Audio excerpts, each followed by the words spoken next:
So we are broadcasting, and we'll have some remote audience as well, so we'll look for them on the screen as well. I'll refer to the chairs. Okay, good evening, everyone. Welcome to the planning board meeting for October 4th, and we're also going to have a joint public hearing with the city council. Just quickly go through the agenda. For the planning board side, we have the roll call. Then we have the joint public hearing, as I mentioned, on the zoning ordinance amendment to permit indoor and outdoor recreational uses in a limited portion of the business park.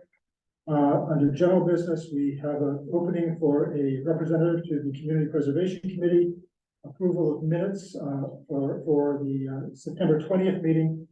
And then we're going to have a general discussion of a variety of zoning matters, including planning assistance grant for Story Avenue, looking at rezoning of the Story Avenue business area, the MBTA communities multifamily housing requirement that the city has to comply with, and a potential rezoning of the easterly portion of the business park, and then any other updates from the chair or the planning director.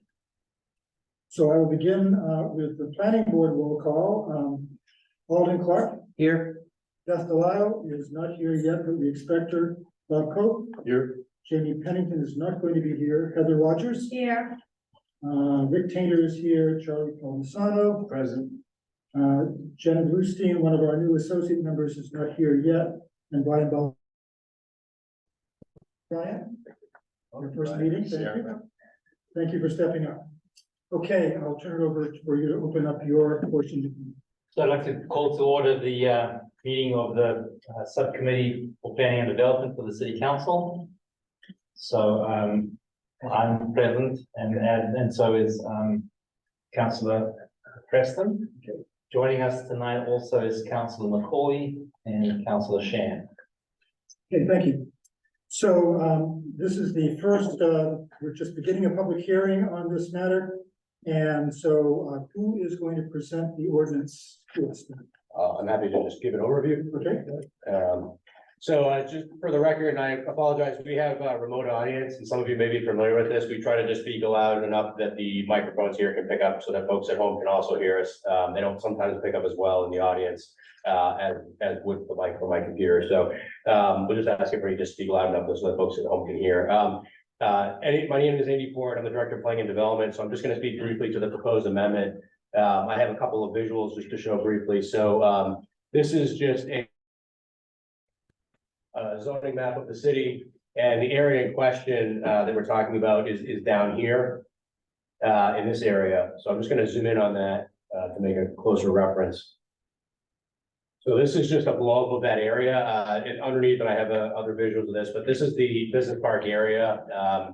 There are two different sub districts in the business park, the I-1 and the I-1B, which is the two purple areas that you're seeing. I'm not going to go through the whole background of all zoning districts here, I mean, all context, but we have a 40R or so-called smart growth district around the train station that allows some housing. But this business park has traditionally been started with a history of only industrial, quote unquote, industrial uses. And there's been some migration to other types of uses like medical office and some other types of uses. So with that in mind, the proposed change talks about on the easterly side, this is the Henry Graff Junior Road side, and the Parker Street section here in that location, changing the allowances in that area. And then I'm just going to switch to another graphic here.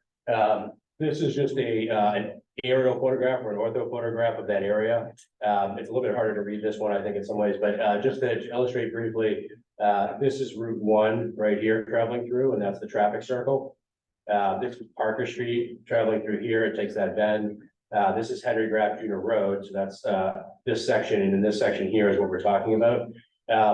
The other section that's involved is New Pasture Way, which is right here. The parcel I've highlighted, I'll mention just briefly in a second. But the proposed change essentially is allowing by special permit something that isn't allowed in the zoning ordinance today by special permit. It's listed as NP or not permitted in both of these districts on both sides of Henry Graff Junior Road, the two purple areas that I showed.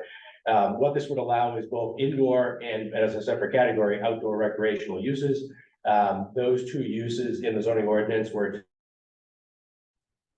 9 months ago or so, going back about a year. An amendment was done to address recreational uses elsewhere, but did not address uses in this area. We did actually have some interest expressed in the two locations that I've noted here.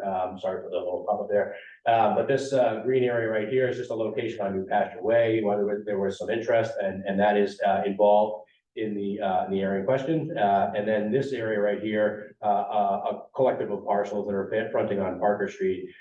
It's basically some potential interest in having pickleball. Some of you may even be here to speak to that tonight. So at any rate, interest in having a private, not necessarily a city-run facility, but a private pickleball operation, and whether those are indoor courts or outdoor courts, could be beneficial to the city.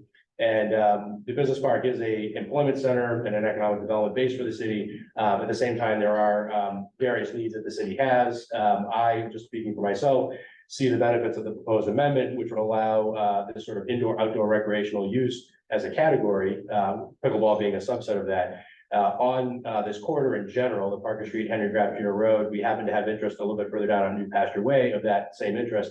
So that the conversation here is about that section.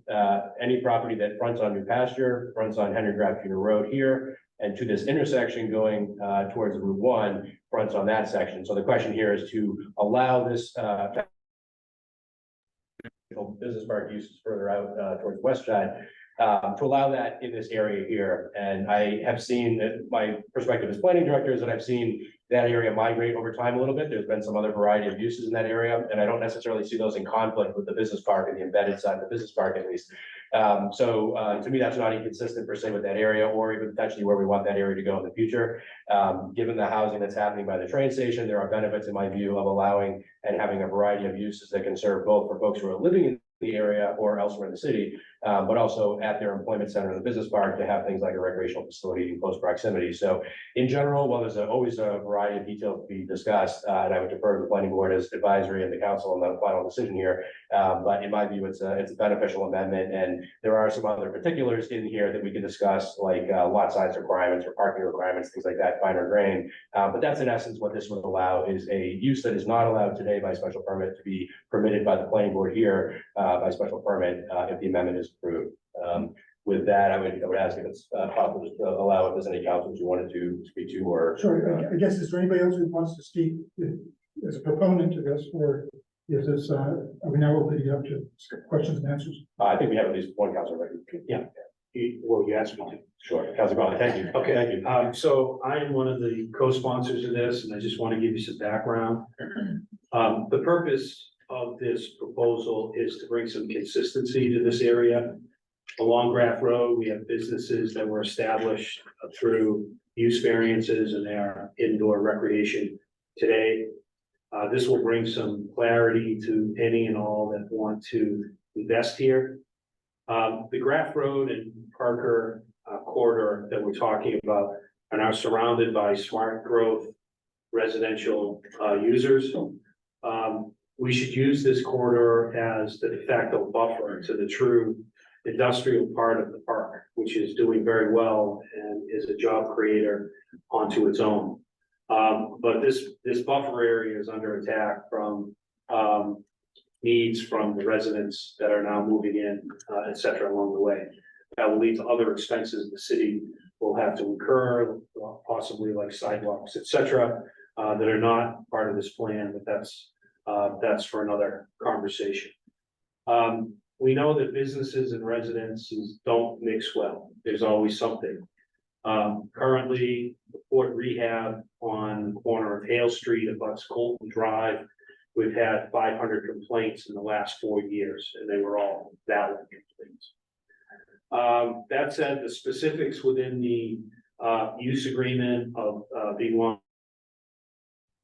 B2, B3 to allow use 406, I think is consistent. I'm never a fan of putting anything in WMU except for maritime. That's why we have 11 counselors. And I think the parking requirements are consistent with what we've done in the past. And what we've done in the past for outdoor should mirror what is there for indoor as well. Size of the court, et cetera, along the way. I think it's pretty well laid out. And there are variances, but the variances are are higher requirements, not less requirements, more than anything else. So that's why I signed on as a co-sponsor. I think there's a valid opportunity here for us to bring in some complementary businesses, the things that are there today. And so I look forward to your comments. Thank you.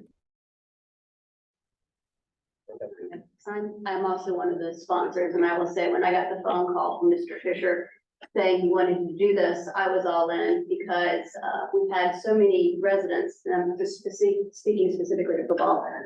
I don't think pickleball necessarily works well in our residential areas either. So when we first started hearing about pickleball ages ago, it sounded like having it in the industrial park made the most sense, because it's not going to bother folks. And when I got the phone call, it sounded like a great idea, and I was proud to sponsor this one too. So, thank you. Thank you. So I guess at this point, we will open up to questions from the board or from the council about the proposal. Are there any questions about this? One question, as far as limiting it to the area that you specified there, is it the requirement of having the street frontage that enables that limitation? Correct, it's street frontage and vehicular access, to make it clear, there's a length of frontage is typically required for any use, of the property, but in this case, also the physical driveway access off of that street to be clear. Thank you. And just to clarify what you pointed out about the two properties that have expressed interest. We talked this afternoon, I just want to make sure I'm clear on this. The interest in the Parker Street property is for outdoor recreation. My understanding includes potentially both indoor and outdoor, whereas the other one on the pasture is potentially interest only indoor. Thank you, because I made some proposed changes, Okay. proposed amendments today with that in mind. I want to make sure I understood that. Yes. go ahead. Yeah, I had a question, two questions. One, under footnote K, why is there an and or there between, it says Graff Road, New Pasture Way, and or Parker Street? Sorry, that would be my wordsmithing, but only because we do have some properties that come to that corner there, they have fronted on both. So just wanted to make it, you understand what I'm saying? You could do one. So you could be on having frontage on Henry Graff Junior Road, be in the corner, and also have frontage on Parker Street. So I see. just, it shouldn't affect anything, I would think, as far as you're concerned, perhaps, but it's just the fact that taking into account all possibilities that you could be in any way fronting on those streets, either separately or in combination, two streets at the same time. Okay. If I could, a second question. So why not extend this down Parker Road as it passes beyond the intersection of Henry Graff and Parker? Cursory search of the internet tells me that beyond there is, physical therapy, a CrossFit, some chiropractic. Why not extend further down? Sure, and this actually it's a good question, and it's a good debate to have in general. Generically speaking, in crafting this, or to my extent anyway, my sense has been that the primary aspect of the corridor that might be in question here for this type of use, this use category or the mixture, would be this transition between the Route 1 traffic circle and that 40-yard district, and then heading up towards Low Street here, mainly because that's where we see some of that sort of a continuity of the path of the corridor. It's certainly, as you point out, very reasonable to conclude that there are other uses, sort of down here or even elsewhere in the general vicinity. Those could be proposed as, an adjustment here to the scope that's involved here. I just wasn't initially feeling that that was the primary corridor that's involved. We could certainly have, for instance, a discussion about whether or not the other side of the street here or down here. Generically speaking, the only thing I was trying to consider here on balance of land use issues that I have seen in my time here has been some concern from the business park owners, further maybe towards the western side, that commercial traffic generating type uses aren't sort of making their way holistically into the business park and creating a lot of conflict between traffic and trucks and so forth. So that being the case, I was primarily thinking easterly side, but perhaps that could go further south or otherwise in here, and that is a reasonable, debate to be had as well. Yeah, if I could just further comment on that. So, it strikes me, again, just a simple Google search, you could find, churches, gyms, CrossFit, Metro Rock, Sure. all kinds of physical therapy. This is clearly a business park and not an industrial park. Agreed. I don't disagree that there is heavier industrial more to the west. That's, without question along the corridor of Henry Graff, especially, and as it turns, so Parker, it's odd there, but so Henry Graff, Parker as it moves east, but Parker also as where it is the extension of Henry Graff. It seems to me that all of those should be available to Sure. this sort of use. And I'll defer both to the council and the planning board or where to go. I would agree with that conceptually. Again, I was thinking of this as sort of primary, but this is built off of it perhaps just as much. And I certainly would not object to that. And I would see that as reasonably consistent with the argument for this section. So I don't have any, object to that myself, of course, to be clear. I would be on board with that if that was something that I wanted to If I could just add this, later tonight, we're going to be talking more broadly about the business park and about the proposal that I'm bringing forward to rezone that whole easterly section of the business park to a new business district. Okay. And, you're certainly welcome to stay if you'd like. This is my But it is a- this week alone, so. It is a big issue that you're bringing up, and I think it's an important issue. And, actually, Andy, could you pull up the Sure. graphics that I sent over today? Not that one. No, I was gonna say the one about the recreational uses. Oh, sorry. Did you have that? So, no, I had, sorry, the business park, Story Avenue. No, I had one that had all the parcels highlighted. Oh, sorry, yeah, give me just one moment. But while you're looking at that, I mean, that, it is that broader conversation, as I looked at this, and frankly, I started going down this road. Because, I work out of fuel 6 days a week, I was sort of like, how is this not already, permitted in this zone? So when I started to research it, it really strikes me that It's an evolution. it's a business park, it's not an industrial So, park, actually, and we this should is a really good- look at broadening it as a whole. So this is a really good graphic to show you all of the uses that are highlighted in yellow. You may not be able to read them, I have blow-ups later on, but these are all uses that are not typical industrial park uses. Yeah. And it's the whole, as I say, it's the whole eastern portion of the business park. And so can you back up one slide? So the parcels that are highlighted in yellow are the parcels that would be affected by this zoning ordinance change. Yeah. And so that if you move forward again, you can see it again, that how this is an area that is basically has evolved. And it evolved over many years. Some of them were variances, some of them were special permits, some of them were things like the 40R zoning that allowed the housing near the train station. So it really is a big issue. Yeah. And that's why I want to talk about that later tonight. But it's a good point that you made. I would argue that it extends to Low Street too, I mean, we have optical and Bright Horizons, at that corner of Low Street. Yeah. But yeah, Please stay tonight. We're gonna talk about. Meeting this week. Okay, if nobody's got any questions, I'd like to open up for the public hearing for public comment, and then we can come back. So if anybody would like to speak to this, please come to the microphone, the podium, and state your name and address and speak to it. And I expect that there'll be a lot of people who say, yes, I agree, so you can just say that. All right.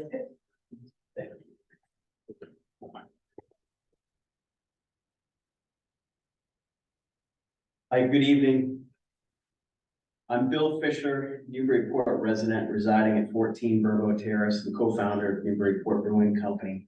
I'm here in support of the zoning ordinance amendment to permit indoor and outdoor recreation use in the business park.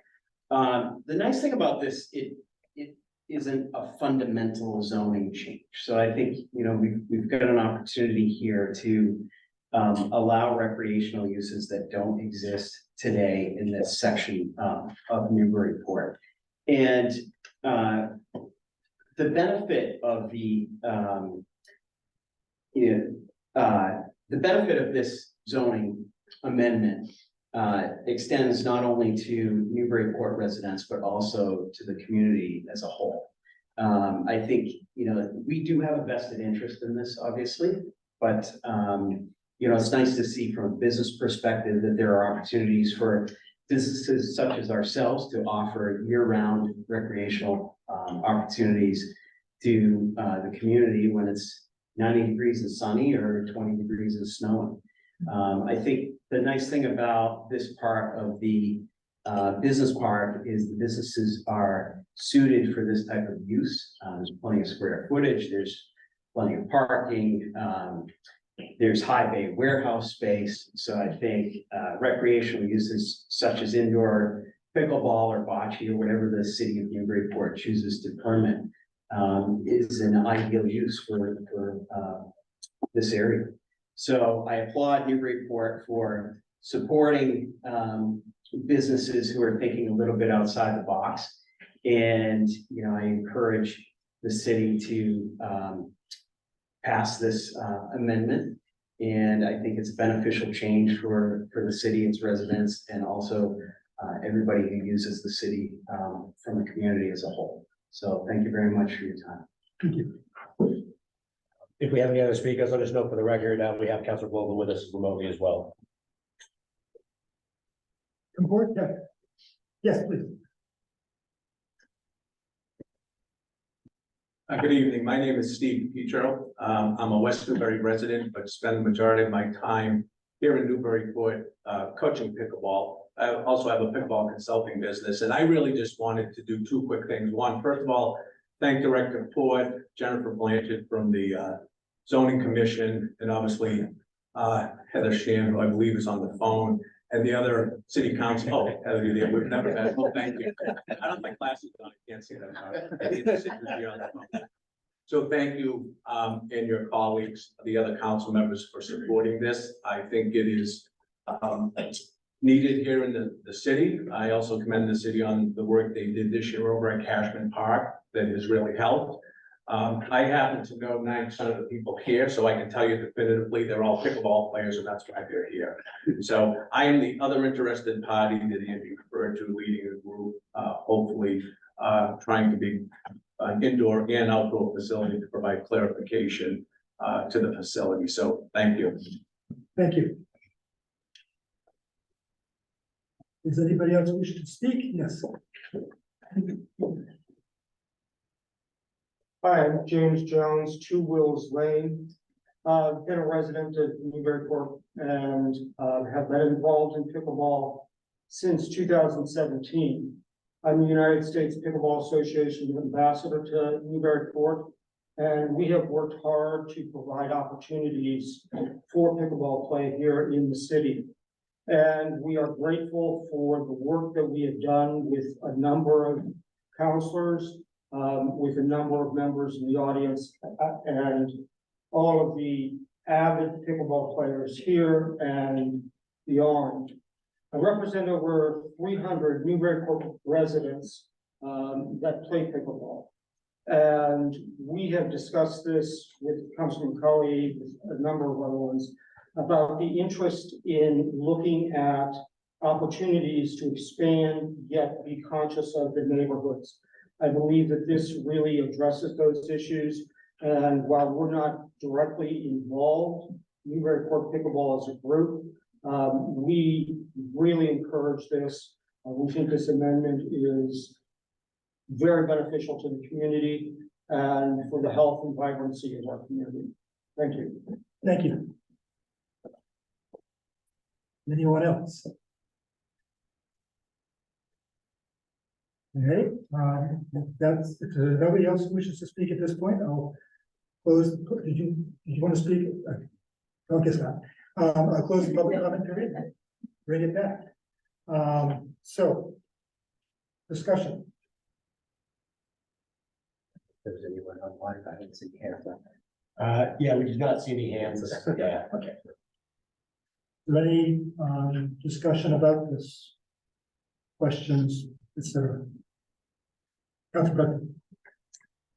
I'm always the one who has the most to say, but you know, it's interesting on the council. I somehow found myself to be the queen of pickleball, despite the fact that I have never played. But I would like to play with it.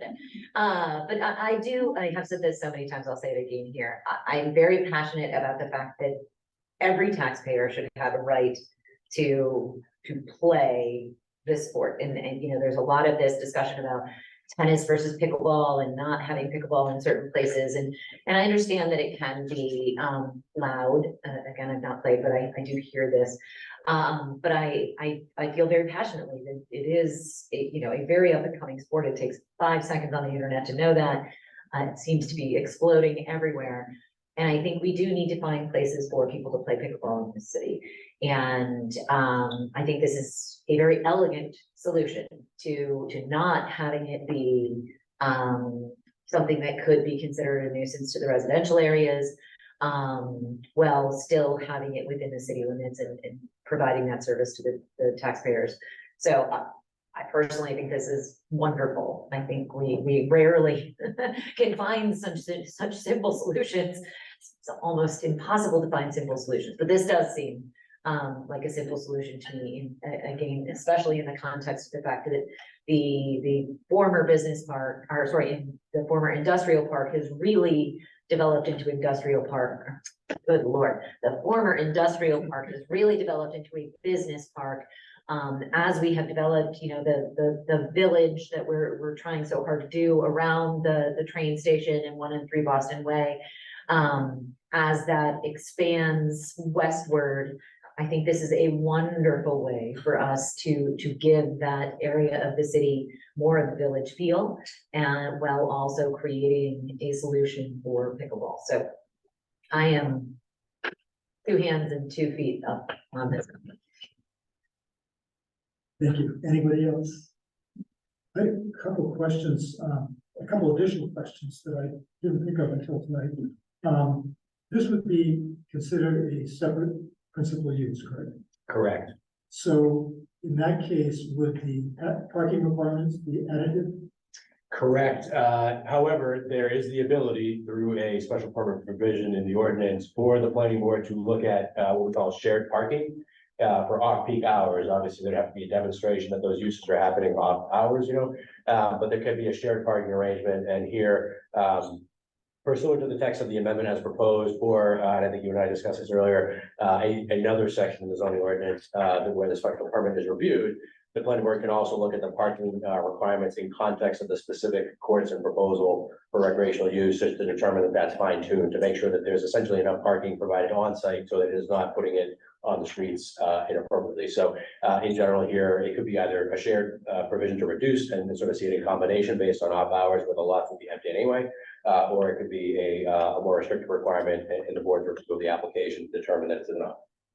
And then the other question I had is, it seems to me that in some cases, this could be an accessory use rather than principal use. For example, if Newburyport Brewing wanted to put a small bocce court outside, and it's just one little bocce court, we wouldn't be asking them to come for a special permit, would we? Well, I am going to defer to our zoning administrator. However, in general, I think there's an argument to be made that a small element like that, particularly if it's done on an occasional basis, would be reasonable to be interpreted and to apply that way. But when you make a wholesale change and you're really going, without going into the weeds of legal debates over thresholds, when you're doing something that's disproportionately, it's really at that point arguably not an accessory component of any type. We would, I think, have to categorically call it, this new number, this new use category, an entirely different use, and therefore needs to be permitted under that use category specifically. They have cornhole with the Elks, so that's clearly not a principal use. Correct, correct. So it seems like you could do that as part of the brewery or pub or something like that, and, and not have to go through a special permit. Sure, yeah, and in general, this is, I will let Jennifer, if she wants to speak to this as well, but I think, this is intended to grab those larger uses that can create the type of land uses that we need to be considered, and concerned about in one neighborhood versus another. Anybody? I was just thinking, is that the Olympic sport?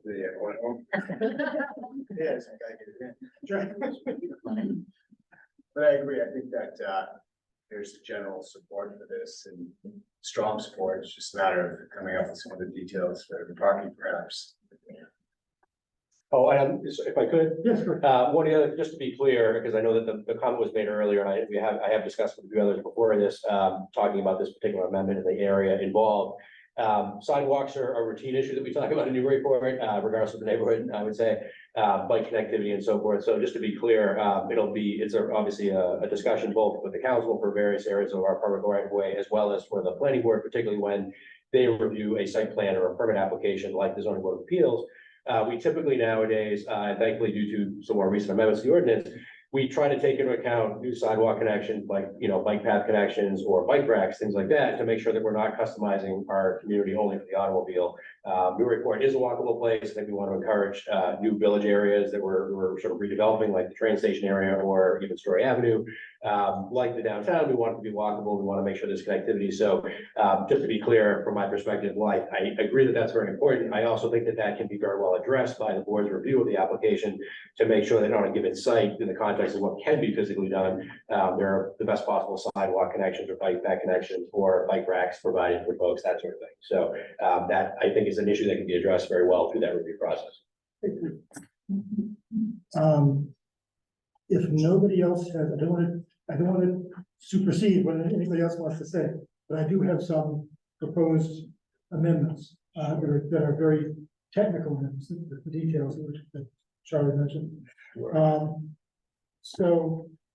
You want to go through those line by line? Or? Yeah, let's look at let's stop here. So when we go down to, no, actually, no, I'm sorry, just look at the table, because I can read. Oh, the table? I can. Yeah, sure.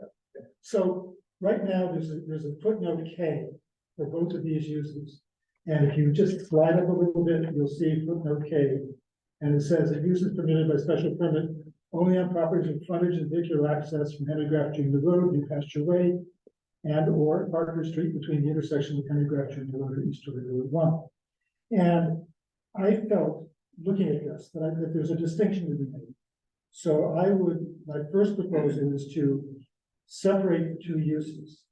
And the first use, the outdoor health and recreational facility, my proposal would be for the footnote to not include New Pasture Way, because this is a larger scale use, and these are very tight lots there. And also I feel that we don't want to be encouraging a lot of traffic going down New Pasture Way, which is not a very wide street, and it's a dead end, and it has its own traffic problems. So that would be my first suggestion. And I also think that it should end not at Route 1, but at the commuter rail station and the rail trail, because those parcels on Route 1 really aren't conducive to being outdoor recreation facilities.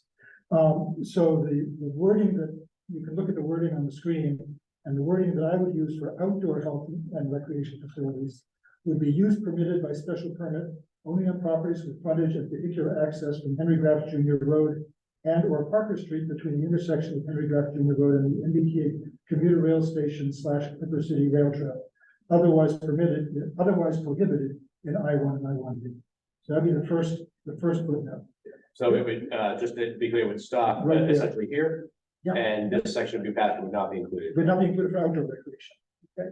Then moving on, we have a new footnote for indoor health and recreation facility, which would be footnote L, which would be exactly the same as what I just read, except we would include New Pasture Road. So that's the first one, why don't I go through all of them, and then we can have discussion about any of these. So then if we go down to where you are, my first one is under outdoor health and recreation facilities.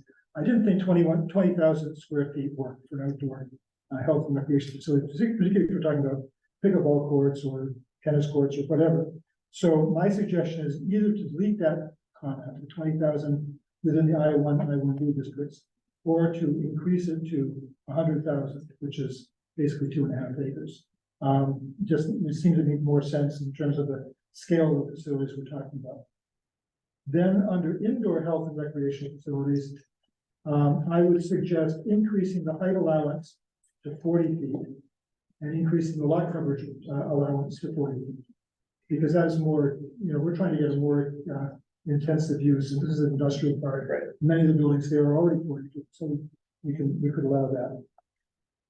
Then under parking requirements, I would like to delete the section that says, depending on the size and nature of proposed court or other gameplay areas, because we already have a provision in the special permit section of our ordinance, the general special permit requirements, that says we can increase the parking requirements anyway. So this, by adding that phrase, it almost implies that we're restricting ourselves to only those reasons. And I think we should be treating it the same as other special permits. So I would just say, note, in granting a special permit for the use, the planning board may increase these parking requirements. I don't think that's needed because it's already in the zoning ordinance, but I know that you wanted to have that just as a clarity. And then the final thing is not in the ordinance at all. And I was thinking about this in the outdoor, we have a setback, go back to the dimensional table. So we've got the front side and rear yards, but those only apply to buildings. They don't apply to courts, you know. So I felt that in order to protect adjoining uses, we should have some setback for the courts. And so what I'm suggesting is to add a new section 6P in the ordinance, which is later on in the ordinance. And it would read, any outdoor recreation facility shall be set back from all property lines by 1/2 of the required yard on the adjoining property, or 25 feet, whichever is greater. This provision shall not apply to an outdoor recreation facility that is accessory to a single family or two-family dwelling, or that is treated as a building for setback purposes because it is enclosed for portions of the year by a retractable and mobile enclosures. You can talk about that. Basically, if you have, we've talked about that, we actually talked about that when we were talking about the other one, the bracket club. And that if it's partially enclosed, we treat it as a building. So we use the setback for the zoning district that it's in. But this would at least set, and the reason I said setback from the yard, required yard of the adjoining property, is that it's really the adjoining use that you want to protect.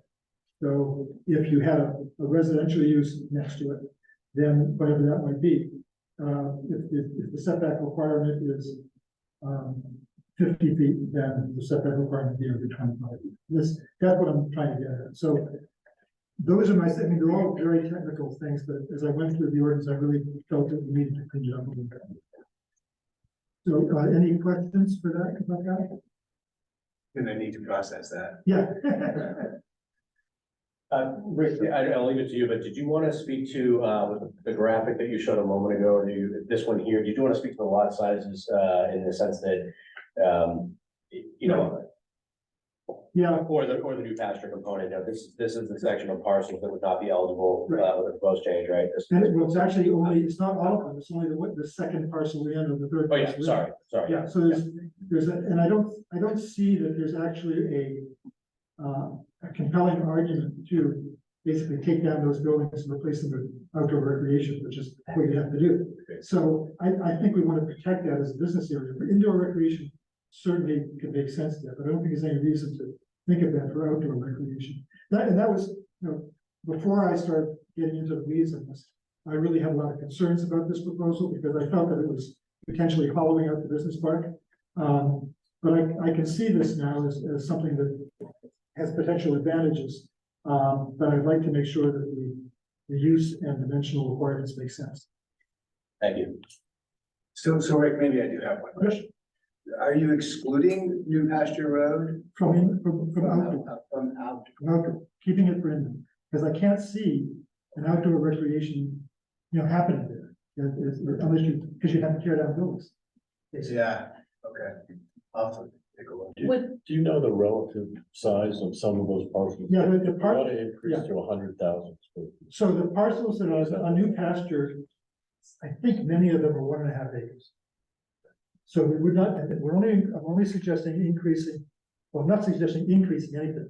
I'm suggesting reducing, but less reduction. So right now the requirement is 4.5 acres. Right. So I'm suggesting we could reduce it to 2.5 acres, which really takes in the parcel that we're talking, basically, that's the recreation parcel that we're talking about, the corner of Parker and Parker. Right, yeah, here. Yeah. Because you told me that was somewhere over 100,000. And combining the parcels are about 450,000 square feet. Yeah. All in all, yeah. So it's way, yeah, I mean, it seems, you know, when you look at this map and look at the existing uses on it, trying to see places where an outdoor recreation facility would fit in as a principal use. There's probably only one parcel, one parcel. You know, it's the one we're looking at. And, you know, I would just rezone that parcel, except we can't do that. Well, it could be done with good reason, but one might argue that a larger corridor could, right, yeah. Yeah, Councilor President? Yeah, and could one not I would like to argue that at least one of those parcels could be an indoor pickleball facility with an outdoor pickleball court on the same lot at the same time. I.e., you don't have to tear down a building to do that. You have an indoor court in the building, the existing building. You would just want to put one, I don't know, maybe two could fit there, but you would want to have that outdoor access as well. Well, I think the problem is we haven't done that analysis, you know, we're kind of, at this point, picking things out of the air. When you think about that, if you look at one of those parcels on New Pasture Way, you add an indoor facility as a principal use, and that has its own parking requirements. And then you add the outdoor recreational facility as a third principal use, perhaps. You know, you get the business use, the indoor use. So we've got two special permits, and you're adding two sets of parking requirements. I don't think it would fit.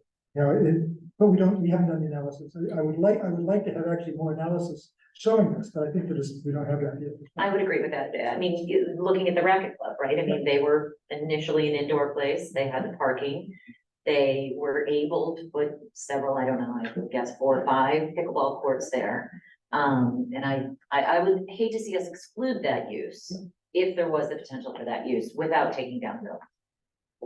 I'll leave it to you, of course. I might suggest there might be a middle ground between that, which is perhaps allowing as a subset of the indoor, you know, a component where there's an allowance for up to X courts or some limited, you know, proportion with that indoor use, so that you could allow that by discretionary review by the board without necessarily calling it the entirely different category, almost to your earlier suggestion that there's a, you know, an ancillary component that could be added. So perhaps that could be allowed or permitted as part of the review for an indoor facility, recognizing that they might have enough space to put a couple of courts outside, but without necessarily triggering a wholesale change, which might address some of your concerns. I'll leave it to you, but right up there.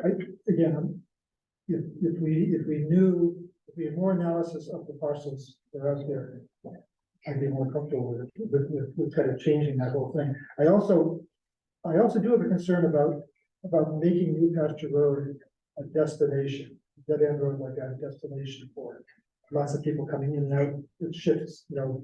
I don't know how many people are going to be using these facilities, but it sounds like it's a very popular event, you know, popular activity.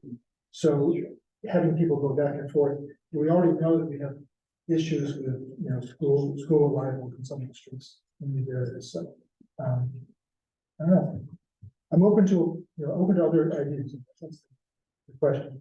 Well, maybe you accomplish your goal by, you know, establishing the setbacks, the parking restrictions, and therefore you could include the New Pasture Road area, but the restrictions made, you know, by virtue of the fact that they have these limitations would preclude them from being able to build it, but at least we wouldn't have to come back here and maybe reconsider including that area in the future if somebody was proposing that.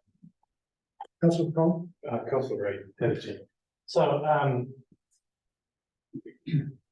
if we had a vacant lot, how big of the indoor facility would you be able to build on that? Just from, you know, just trying to understand the requirements. Well, it depends on the size of the property. It depends on the size of the lot. So the bigger the lot, obviously, the bigger the facility. You're constrained primarily by the setbacks, which are they 50-50-50? Correct. I would also note there's a fair amount of wetlands in the business park, which also would preclude a fair amount of, you can sometimes see in the aerial photograph, but a fair amount of parcels are taken up by wetlands that can't be altered either, so. I just got my soccer hat on. I'm trying to think of what a soccer You don't think field so? would look like if they were to build a, you know, a typical indoor soccer facility with 2 or 3 fields. Yeah, Whether that's even feasible on any of the lots we're discussing with the current restriction. well, again, if there were, your first phrase was if there were a vacant lot, and there aren't very many.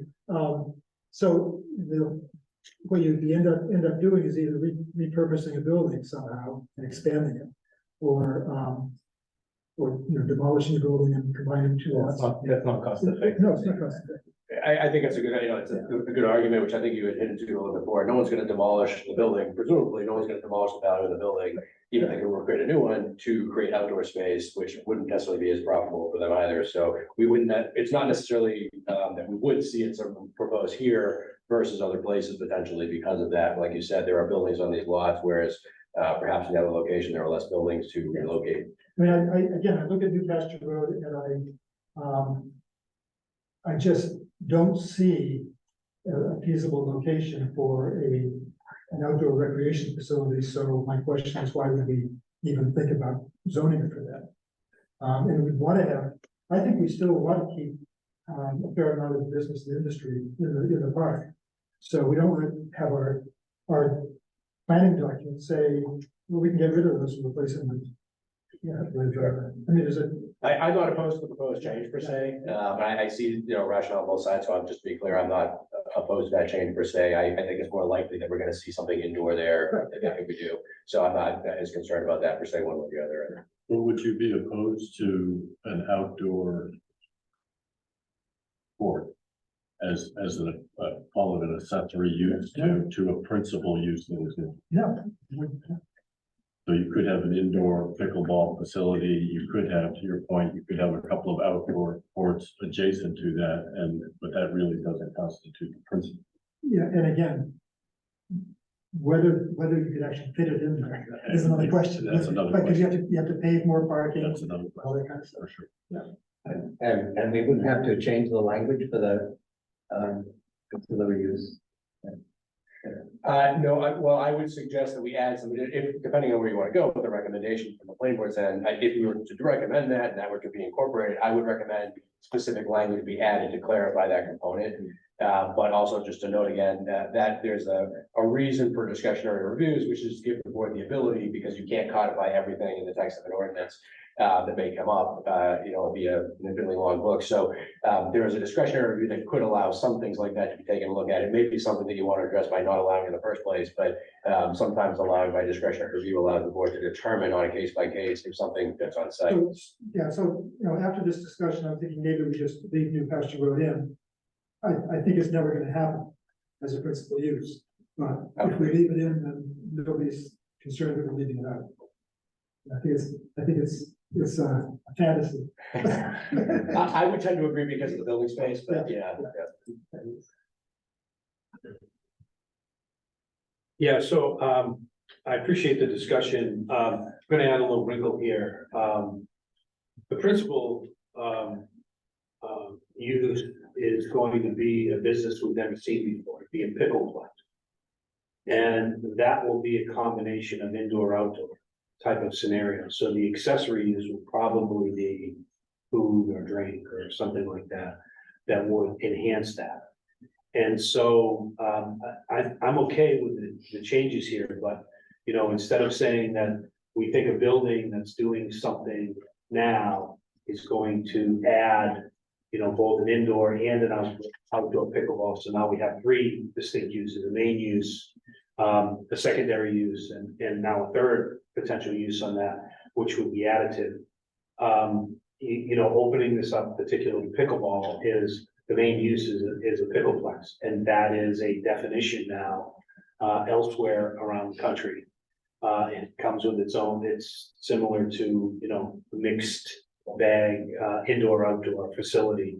So I think the conversation is worthwhile, and I think so I can appreciate that, but I think you can cover it both ways, and we don't always have to think of it linearly like we do here. It just, you're gonna see it coming the other way.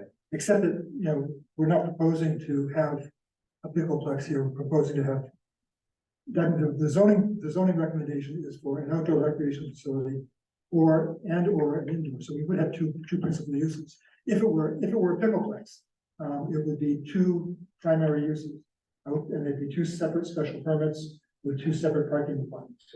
Both of which could have an ancillary component of, say, a Right, service or, right. yeah. Okay. Is there any further discussion? If not, we can close our separate public hearings And at least the planning board, your committee could move on to deliberations, but the planning board can move on to deliberations. So, I guess at this point, I would, entertain a motion from the planning board to close the public hearing. So move to close the public hearing. Is there a second? Thank you. I will, call the roll, and I don't want Brian to feel left out. But as an associate, you only go on a special permit. So I'm gonna skip you. Okay, Alden Clark, Yes. Beth Milan, Yes. Bob Coe. Yeah. Heather Rogers. Yeah. And Charlie Palmisano, Yes, because you vote now. I can. And Rick Turner votes yes, so the public hearing is closed. Thank you. So the city council subcommittee on planning and development will also entertain a motion to close our portion of the public hearing. So moved. And I will second that, so that's complete on our end as well. So are you going to, what are your pleasure? You want to stay for deliberations? Are you going to vote tonight to move it forward or? Yes, I don't see there's any reason to delay this from our point of view, from the council point of view. We'll wait to hear Okay, what so- your recommendation is. It's subject to your recommendation. We'll move forward. So, Do I need to make a motion? Yes, please. Yeah, all right, so motion to recommend ordinance 160 to the full council for approval, Subject to the events. subject to planning board's recommendation. I'll second that. And you were a yes? Yes. And I'm a yes. thank you. Okay. So then we'll try to wrap this up. So I've gone through my proposed changes to the ordinance. I know you, do you want to put that up on the screen, Andy, just so the board is looking, not put my changes, Sorry, you're, proposed changes up. So there we go. So, I would like, if nobody disagrees with the proposed changes, I would like to have a motion to recommend with those changes and just, do you have a question on it? One quick thing, Yes. given if we, your changes had the two different footnotes, K and L, but Yes, we can combine them now. Okay. So we would not have, But you changed the language a little bit. I liked your language. So- There. well, the only language change would be now to just add the words otherwise Otherwise prohibited permitted, in I1 and I1B. Okay, that's why I wanted to make sure. So it would basically be the second A. So it would be that language, including New Pasture Road. So that would be the first one. Then moving on, what is your pleasure? Is there a preference for the minimum lot area for outdoor health and recreation facilities? Sorry, Rick, back to the first one. Yeah. Were we adding back in New Pasture? We're adding, so it would only be the second one. It has New Pasture Road. Okay, We would not have two separate footnotes anymore. It would be one footnote that applies to both outdoor and indoor. And the only change from the draft that has been proposed is to add that last sentence, but otherwise prohibited. So then in the table of dimension regulations, if we are going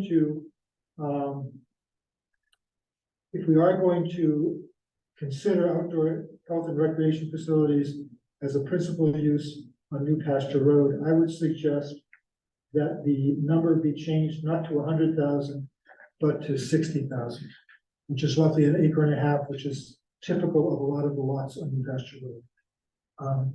And then, again, increase the height allowance to 40 feet and increase the lot coverage allowance to 40%. And then, the parking requirements, deleting that sentence depending on the size and nature of the proposed court or their game play areas, and adding that special setback for non-building outdoor recreation facilities that are not associated with a single two family. So are there would anybody have any concerns with those? And if not, could somebody make a motion to recommend the ordinance with those changes?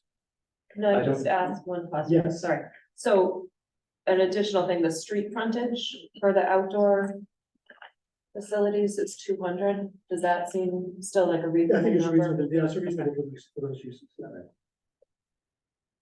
I think the changes are reasonable and I think I would. Heather, did you have a question? So I have a question, when you're gonna go from 100,000 to 60,000, do we know if any of the properties on New Pasture are any adjacent properties owned by the same person?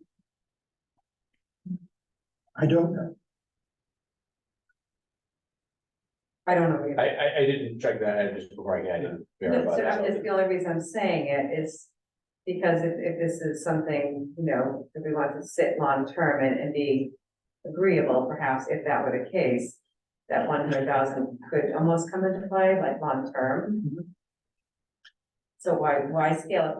I guess why scale it back if the lots as they are now couldn't handle it anyways per zoning? I don't know, I just was thinking, Well, if a parcel were to be combined at some point, But we're reducing the minimum. So if the parcel is, for the minimum, yeah, so we're not cutting down the maximum scale. I was reducing thinking it was the- maximum, sorry, okay. Irrelevant now. Sad mask.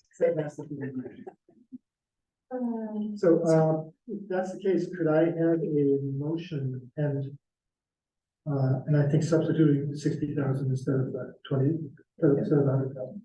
I agree. I will move to do that with the amendments. Thank you. Is there a second? Second. Any further discussion? Then I will move roll call. Actually, I don't even need a roll call, do I? You don't, because there's nobody remote? There's nobody remote. Okay. All those in favor? Aye. Any opposed? Did you vote? Can I be neutral? I mean, I just haven't thought through the whole thing yet, that's why. Do you have a concern? Present, Was that? present, vote present. I'll go present. You know, you have a question? I just haven't done all the calculations yet, and I'm not as quick as you guys. I'm trying to think through it. Okay, so we have, 1, 2, 3, 4. Yeah. 5 plus and 1 present, is that what we have? Okay. Yeah. Okay. So we're done with that. You can call me anytime. Could I have a motion? Oh, yes, motion to adjourn. Second, all those in favor? Aye. Aye. And I Thank you. promise I will walk.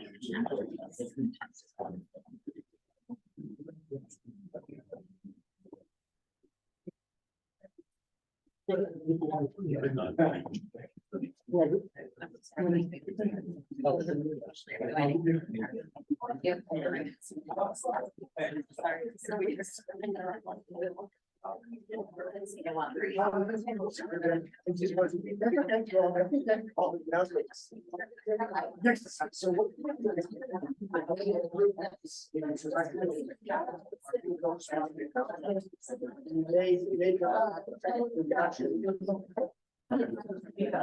Oh, there's just. All right, I'm learning. I wanted to do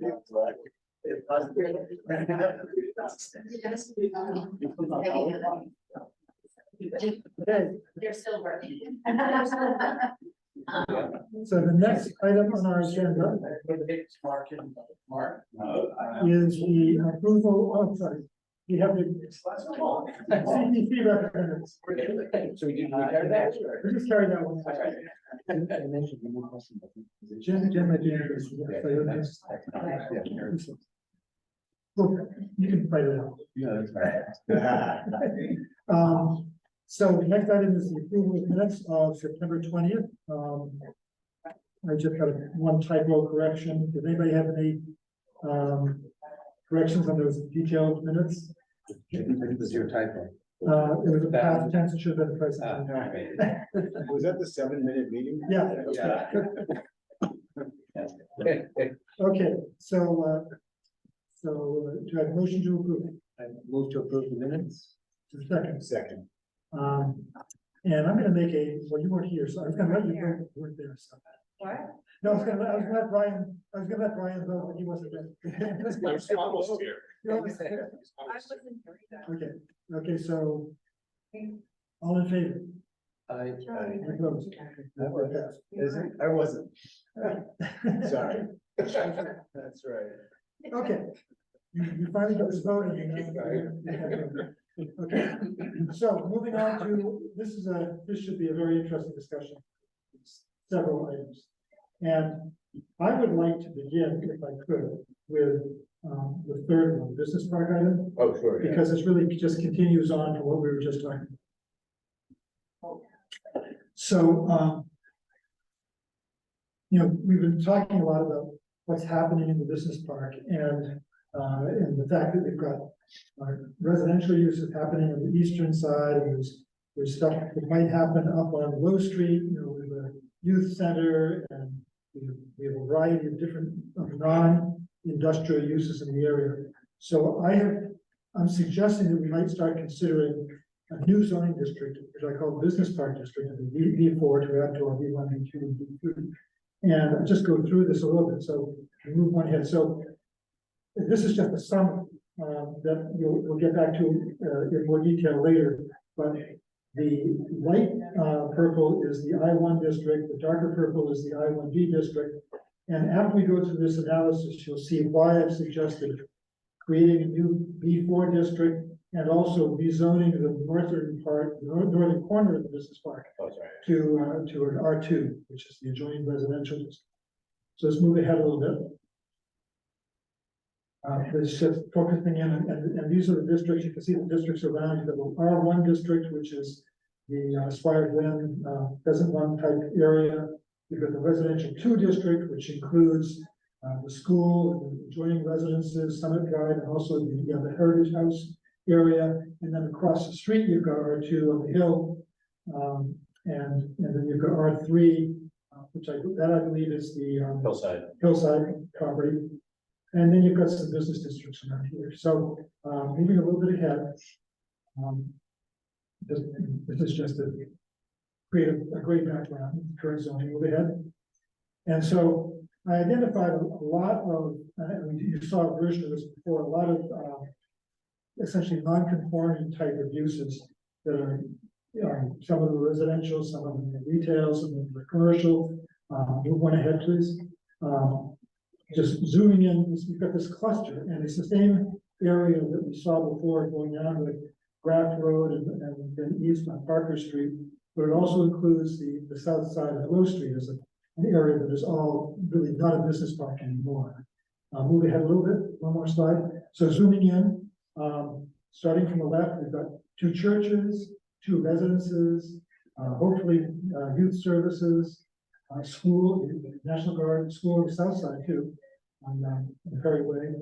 And then we've got professional office going over there, and you can see that whole northwest area really relates more to the areas across Hale Street and across Low Street rather than to the rest of the industrial park. And they're really separated from the industrial park by that large wetland area. So there's a natural separation that makes sense to consider rezoning those areas.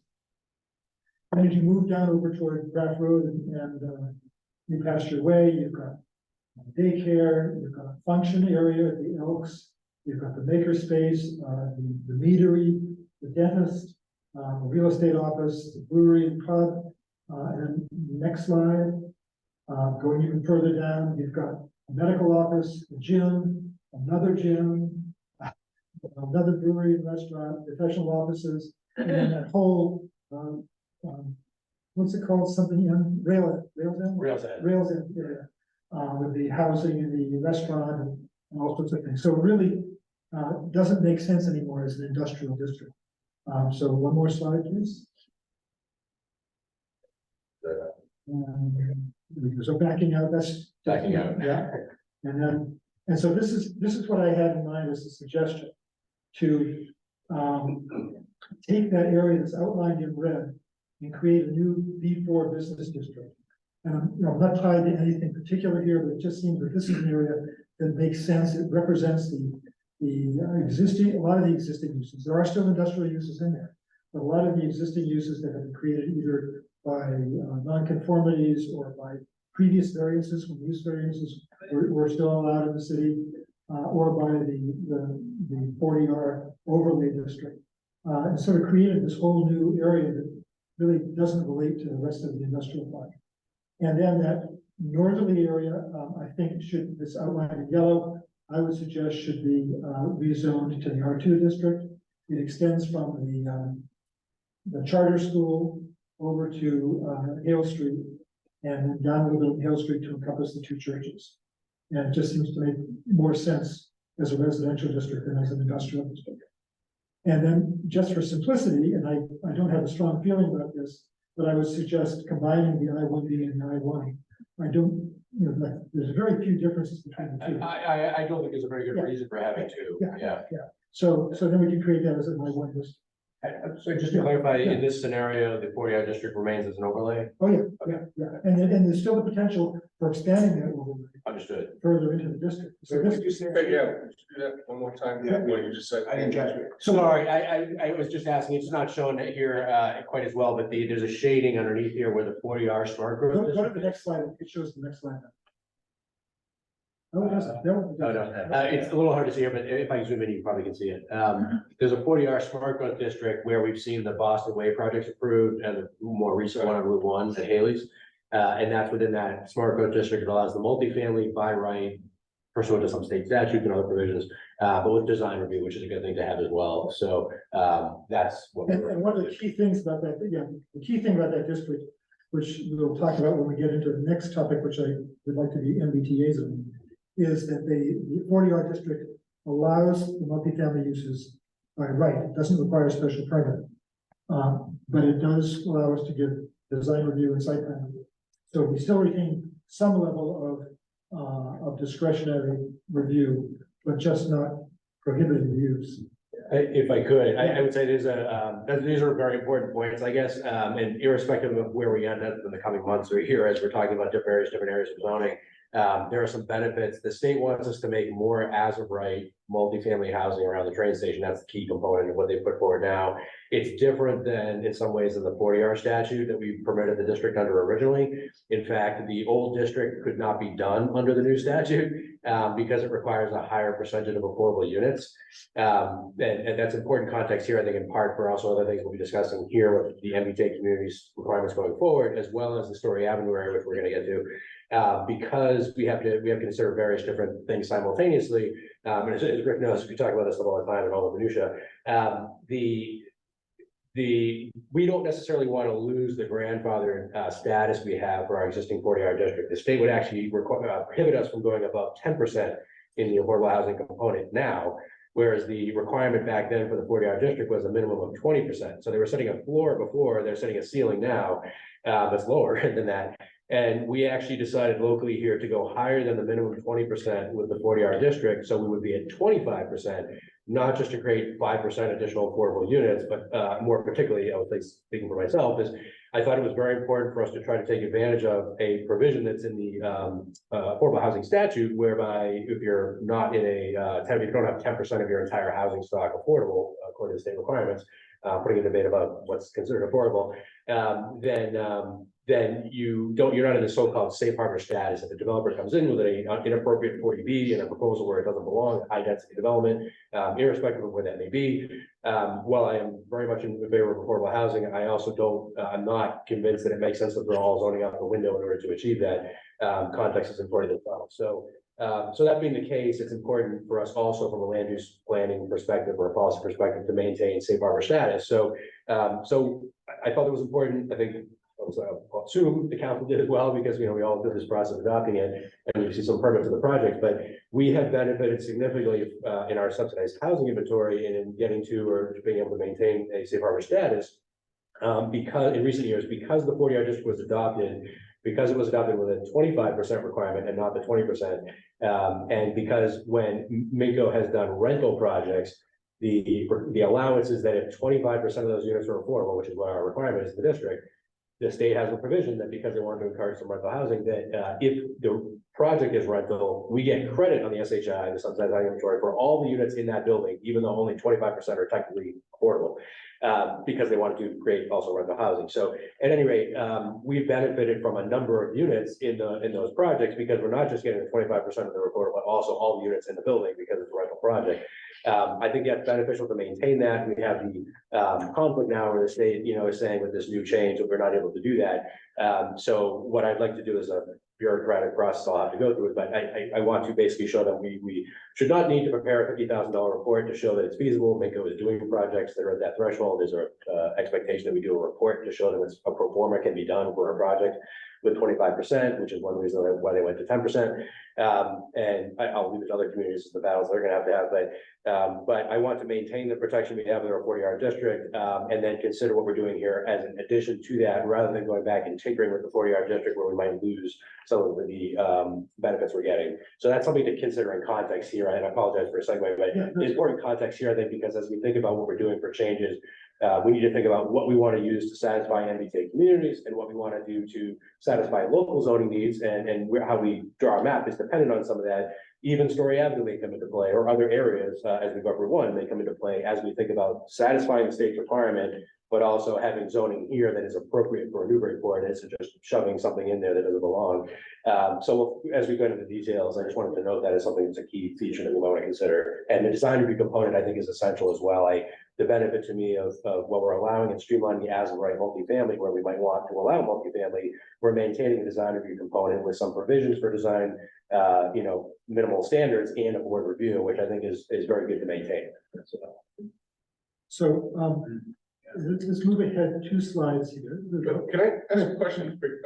As a principal, what do all boats rise in B4? In other words, do all the current uses still exist? I'm getting there. That's the next one.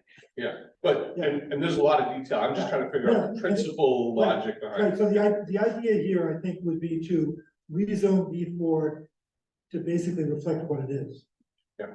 So no one gets harmed. no one gets harmed by it, right. And this is just a first stab at it, I think we can, if we start working in this direction, we'll be going through the use table and the dimensional table and other things to make sure that everything works. But this is just a concept level right now. Is there an aspiration that this district becomes a higher density district? It could become higher density and mixed use. Height requirements, mixed use. More walkable. Implies infrastructure and sidewalk and Yes. street trees, and so the nature of this district is fundamentally different. Yes, and so the idea about, you want to think about, I haven't done given any thought to dimensional standards or setbacks or parking requirements at this point. I just want to get the concept out there to begin with, and then we can start thinking about, details if we agree that's the way we want to go. So I would look at that as zoning housekeeping, right? It's been so long since you had all those exceptions, you pull them all together and say, yep, that's the zone, and then you can make all the improvements you want. Because right now, the zone, it's this whole thing with pickleball event that we're trying to get something that kind of reflects the direction the district is going and that we want it to go. The alternate way would be to say, no, we're gonna hold the line, and it's only gonna be industrial from now on. So, so anyway, this is how I thought about the use table. So I would be adding a new B4 district.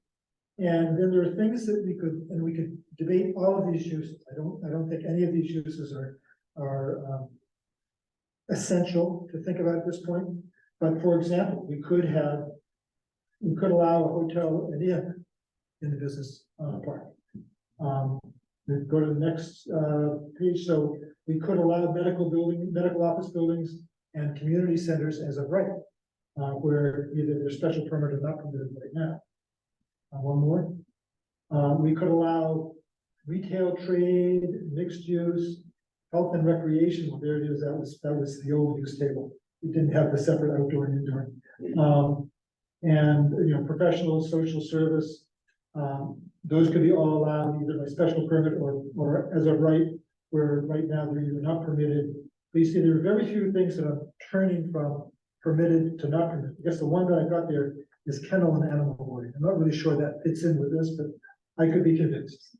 I would tend to agree mainly because as we think about proximity to the residential district that we're creating, I would tend to agree that we might want to avoid that. One more. Restaurant could be allowed, outdoor cafe could be allowed by special permit. And right now we have several restaurants in the district right now. So we have Metsy's and the 2 group homes. So keep going. Yes. Here are a couple, I would say maybe corporate headquarters in Newburyport are not appropriate, for that area because of scale. But we would allow accessory retail to industrial uses. That's all right. And we don't need to spend a lot of time, and you're concerned about just the scale of corporate headquarters. Yeah. I mean, I don't have a strong feeling one way or another. Okay, I mean, it seems to be, what's the difference between a professional office building and a corporate headquarters? I sure, think it's just scale. sure, yeah, sure, okay. Marijuana establishment, without retail sales, I'm thinking that maybe isn't appropriate for a business with, for potentially dense residential uses in it. So I would take that out of it, but, who knows? Do I have another one? No, that's it. Yeah, I gotta go back. Go back to residential. They're not permitting anything except the hotel, so where's the dense So- residential? So here's where we start thinking about the overlay district, the MBTA communities overlay district. Right. I didn't want to get too far into that at this point. Yeah. Because I think we're gonna have to do this all at the same time, because we have to get the MBTA community zoning done by December 31st next year. So we're gonna be moving ahead. We're gonna be thinking about the same geographic area, so we'll wanna think about what business type uses or industrial type uses we wanna change, all the areas that Rick just went through, agree. And, what portion of that area do we or do we not think is appropriate for residential? If there's any extension off the 40R towards the business park, what is that? Other than say up Route 1 or other areas of the city that could be other components of our MBTA If you wanted to community. extend residential along Parker, for example, out to Graph Road. We could, And that would be part of That the, would be what, a special permit? well, if we do the MBTA zoning, then it'd be as right. It would be akin to the 40R district, except that Modify the MBTA zoning. We have to create new MBTA zoning. I don't think the statute forces it to be an overlay or underlying, I don't recall that being No. the issue there. The issue is though, is that we have to allow it within that area as of right. So, the parallel is very much the 40R district in that is as of right. But the more explicit, understanding that everybody had when they were dealing with 40R going back a couple of years was, at least from our end, it was the importance of also having design review and some parameters for that, not just you can build any kind of skyscraper you want. So we had, setbacks of upper floors and things to try to make sure some articulation of the buildings. And we could, what I have discussed with folks in the last couple of weeks, thinking about, the parallel from our 40R district is a good template in some ways for thinking about Story Avenue changes. There's not a lot, I would argue that there's not probably a whole lot of differences in terms of maybe the permitting process we might want to have, or the authority we might want to have to review design, some of the height allowances and things like that in general. We could modify those provisions or particulars to allow height that's appropriate in different areas of a different map or different area, like Story Avenue or, extension of the 40R district to satisfy MBTA. But they're requiring us to do as of right, and we may also want to streamline as of right in areas like Story Avenue to migrate that area into a more mixed use sort of village center type zoning. But there are benefits of kind of using our 40R district as almost a template for that, because we're familiar with the permitting process. It's reasonably worked out well thus far in terms of the projects we permitted, I think. You have the debate to have about percentage of housing and what, state's requirements and so forth, how that fits in there with SHI, which is a little bit of a disappointment the way we have to do that now. But I think there's a good parallel when we think about these areas, and I would encourage you, like Rick was saying, to think about the business uses that you think we might want to change, like Rick is pointing out here, as well as where you think on the map, putting aside, particulars, beyond that, where on the map, where in these street networks do you think that it would make sense to allow some of that 15 unit per acre, as we're going to get into, And I think, and I'd like to, again, there's a lot here because this is the first of three things that we're going to be talking about. I really just wanted to throw this out to get you thinking about it. And we're going to have to come back and really look at a specific proposal at some point. so, Rick, just so we understand and can think about this in a more macro way. I don't think I fully understand what the MBTA. That's next. Oh, okay. That's what happened next. Yeah, All right, all right. Let's. You want to go to that? Okay. Let's go to the. Good cue. Thank you. That was great. So the MBTA, this is a law that was passed, went into effect early 2022. Yeah. And basically what it does is it sets requirements for any community that is served by any aspect of the MBTA system. or interestingly, that is adjacent to a community that is served by any aspect of the MBTA system. So it applies not just to Newburyport, but to West Newbury and Amesbury and Salisbury and, well, Newbury is served because the station is there, yeah. But Raleigh, we're all served too. Okay, anyway, there's all these communities that may not even have an MBTA facility, but they're required, and each level of MBTA service has a different level of requirement to the community. So we are in the commuter rail community, so we are required to create zoning districts that allow multifamily housing by right that is equal to at least 15% of the city's existing housing stock, and at a density of at least 15 units per acre. So it's a big requirement for us. The calculations, the way that the state does calculations for 40R districts, and the way that they do Bella is a little bit different than, how this is done, but in essence, just for concept, that district had the presumption that on full build out, if that district was done at full build out, decades out there, we maximize, we would get 540 units out of that district, essentially new units that would come out of the district is the way the state was looking at that, so. Yeah.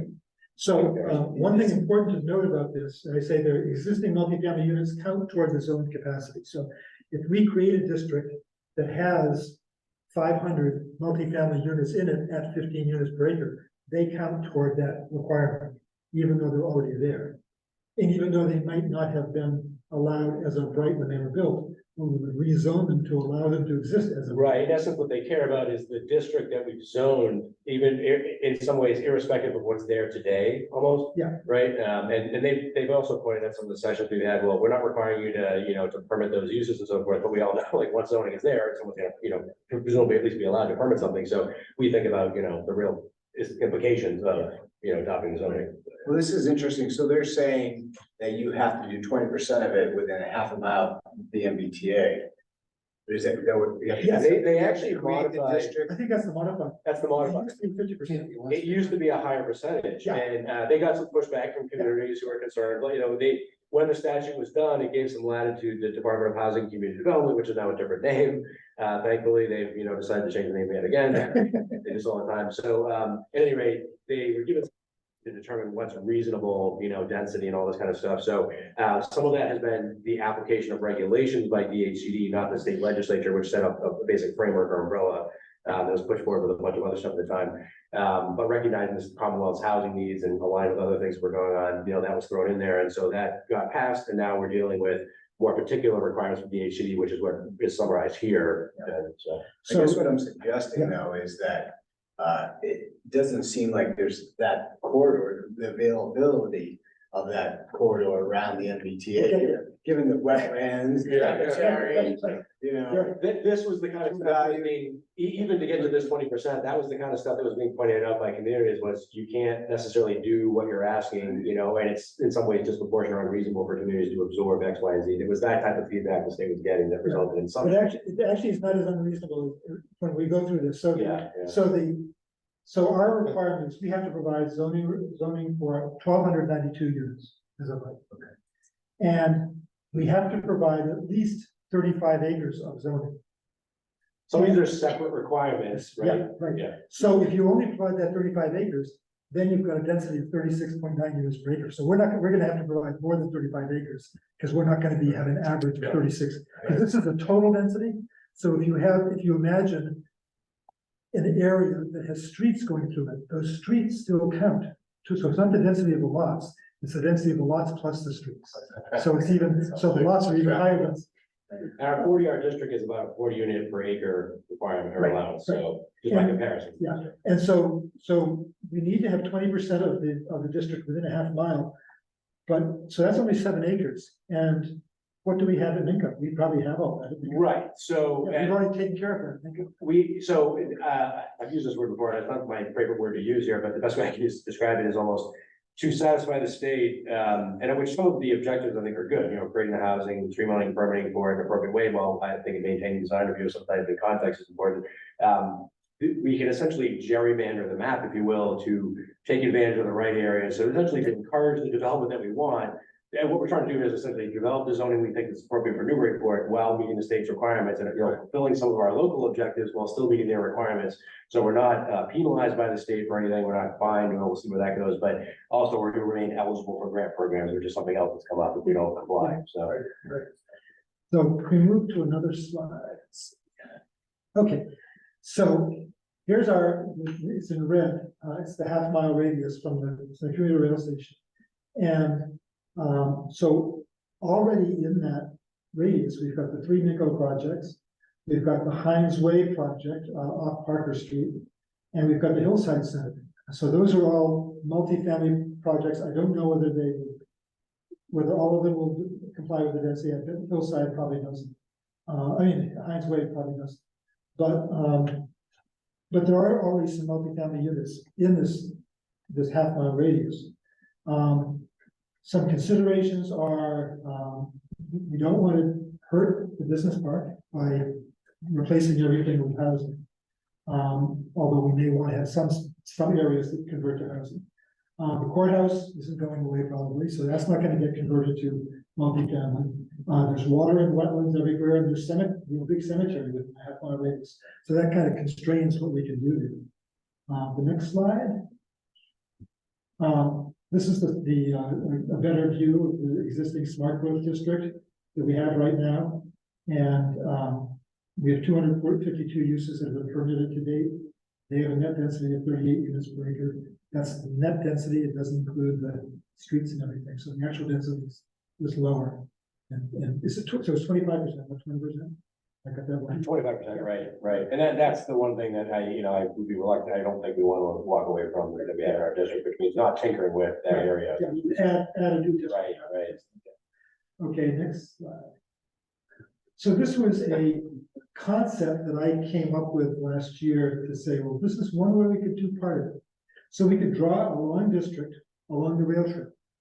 And we pick up River's Edge, we pick up the Foundry, we pick up the condos on Winter Street, we can pick up Hillside.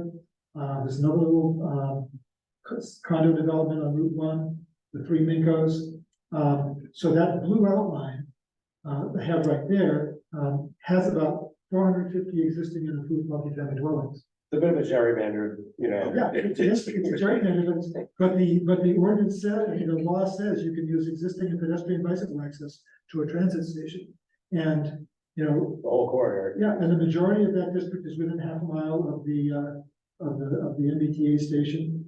So, that takes care of, more than a third of our requirement just by doing that. So that's an easy thing to do. Right.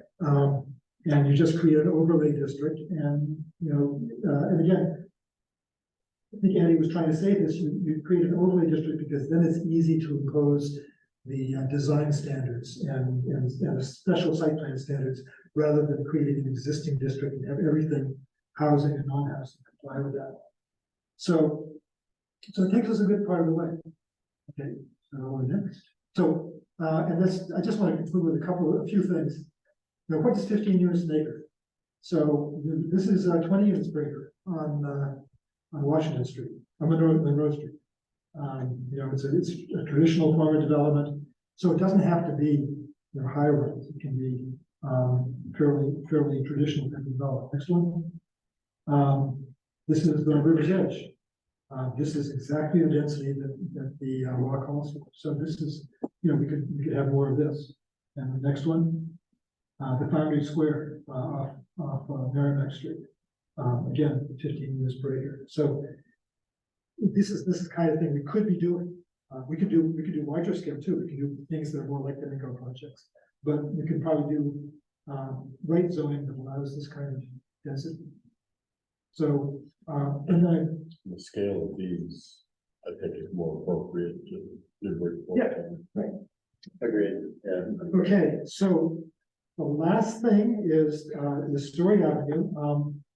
And before we get into this, I just want to say, this is, I think actually you should probably introduce this because of the grant that you issued. Sure. I think I mentioned this briefly at a prior meeting, and I apologize if I didn't, but so we applied for a grant.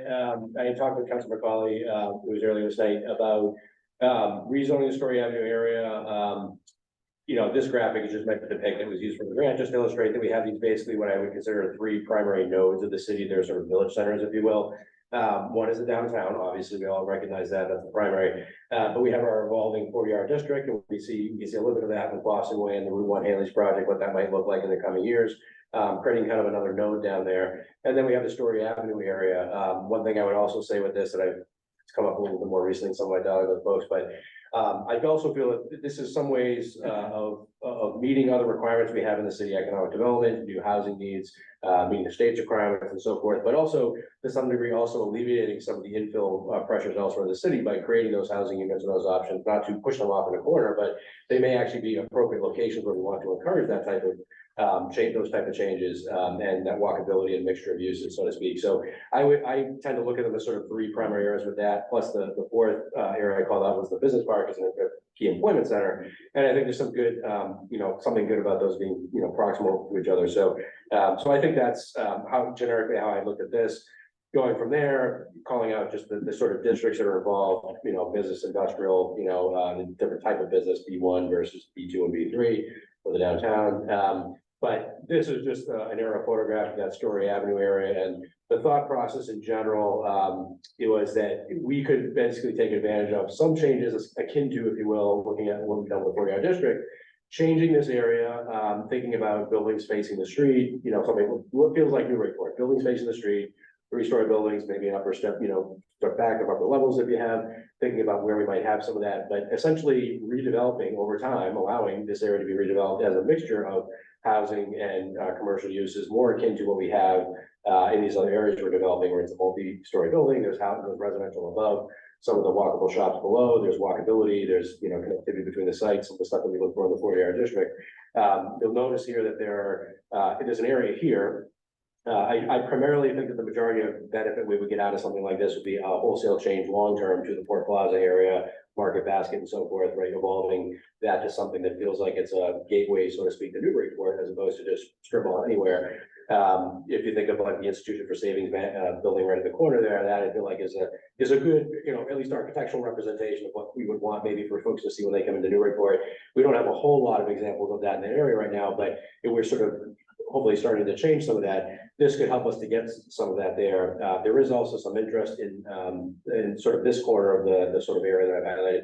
In this corner of having some housing potentially that you talked a little about the Kmart site as being something that's vacant, and that might be a potential there. So there may be an alignment of some good things for the city and thinking about it this way.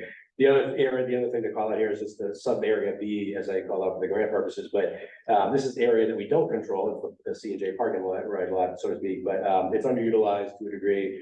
We could debate whether some of that remains parking or a transit sort of component in there, but whether or not it is retained as just a service parking lot may not be the highest best use. And the Lieutenant Governor had mentioned in one of the things I was at, like right out of when they first came into office, that if there were any municipal state properties that we thought could be put to better use, particularly for housing, then we should let them know. It happened to be, I think it was a day ago, the mayor had a discussion with the Lieutenant Governor, and I think we'll be following up on that. It sounded like that discussion was good, so we put together some bullets for that. So it sounds like that will be a productive discussion, at least to initiate that. That would be a bureaucratic process to mobilize the transition of land here in any way, but that happening might also give us. Sorry, Who owns that again? This is Mass DOT property.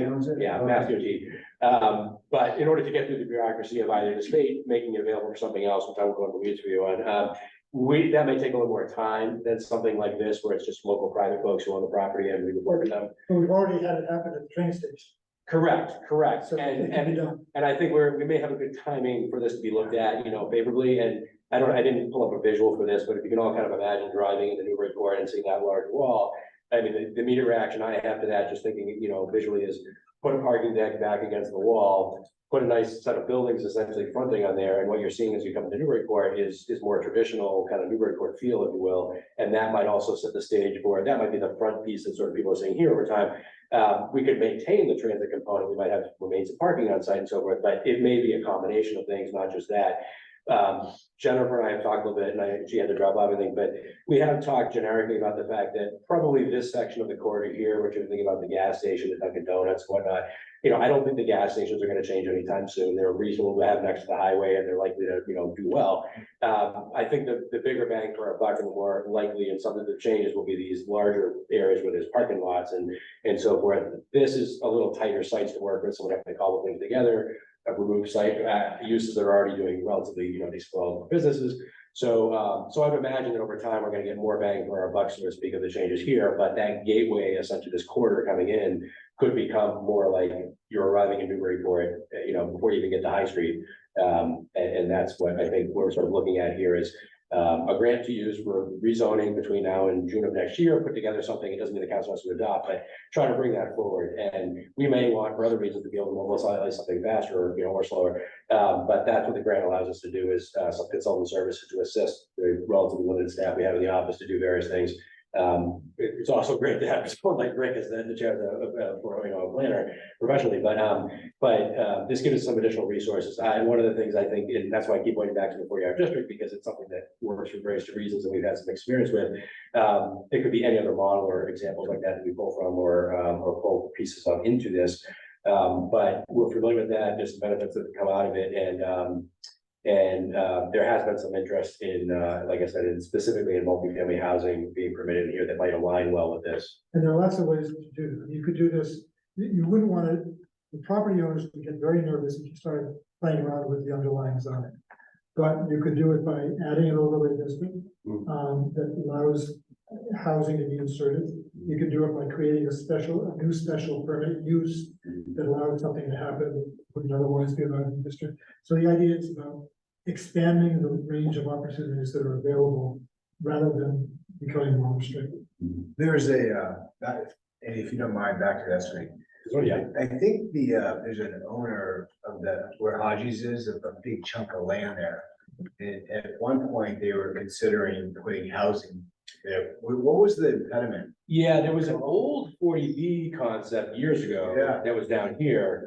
That has been largely abandoned. I think that's mainly, there's a lot of wetlands down there. Well, And they were essentially trying to snake a roadway through to get, I wasn't here at the time, but I've seen the plans and what files. So there were a couple of larger buildings being proposed on a long road, and they were trying to snake it through the wetlands to get as much as they could in there. That got abandoned, but there is currently potentially on the table in the coming year, maybe a concept for something over sort of like on the Hotties end of that site, not as far back into the woods and possibly conserving land, which to me could be beneficial to this overall scheme, sort of fronting on the street, keeping the development up there by the street.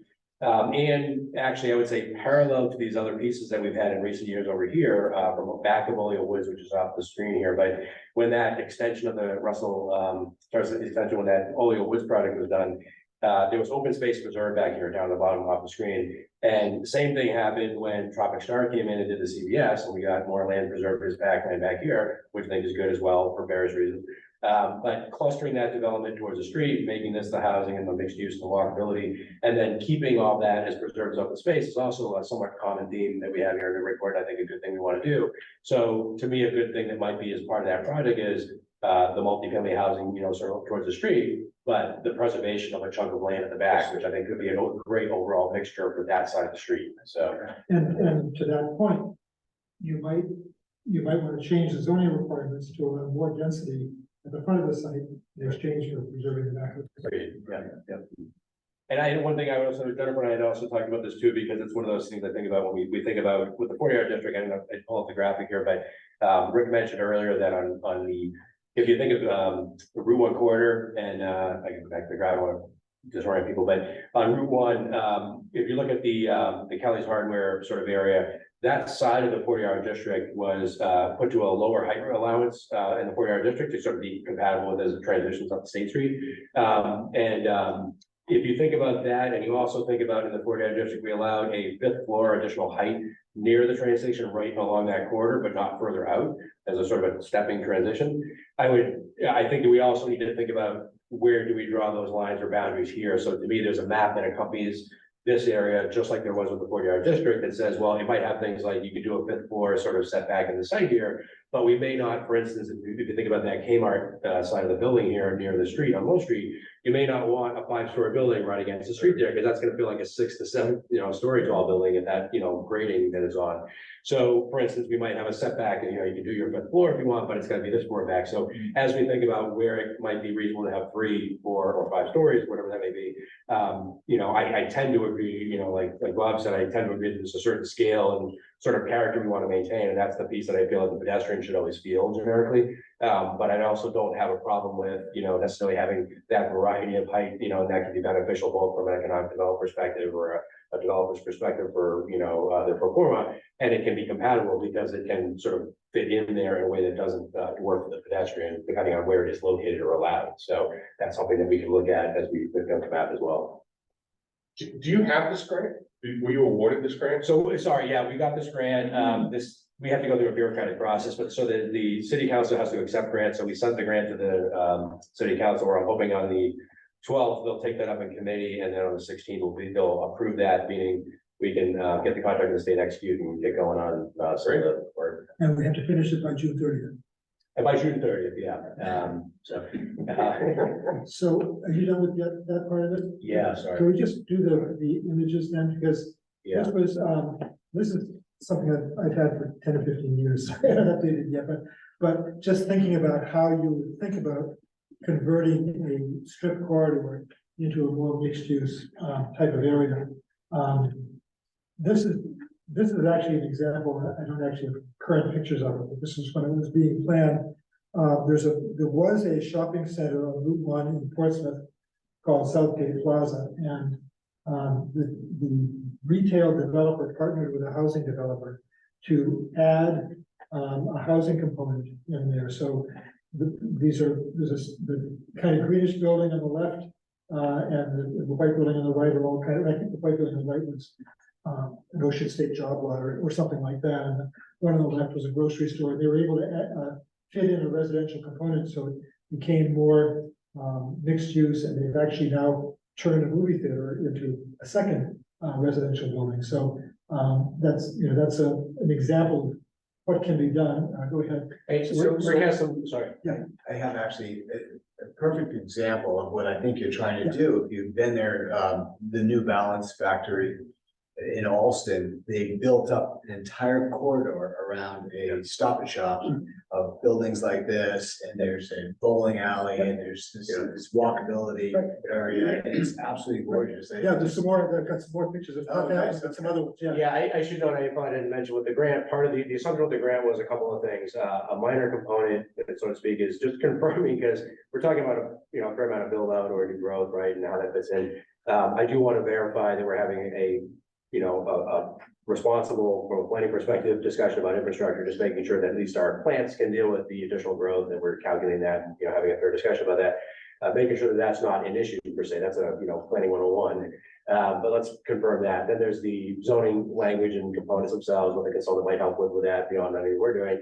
But also I think some of these visuals, and so beyond anything, because Rick and I both collected all these things, and it's something you do too, but we collect these things and sort of say, here's a good example of this, and it can be applied here, but they can also help us to sort of plot down in there almost like a 3D sort of model to kind of help folks to visualize that as we're discussing it.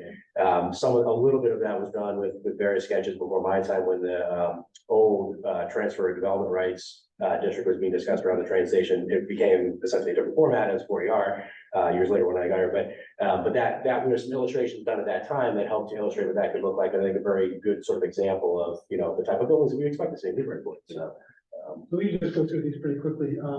So this company Urban Advantage does a lot of visualization. They used to 15 or 20 years ago, but these were done. So these are just examples. So this, it's a common commercial strip type of area. And then the next step is, thinking about how you fill that in with those empty spaces and adding, buildings that add some sense of place to it. and it takes time because It takes there are time, other ones. but your zoning would allow that building to happen.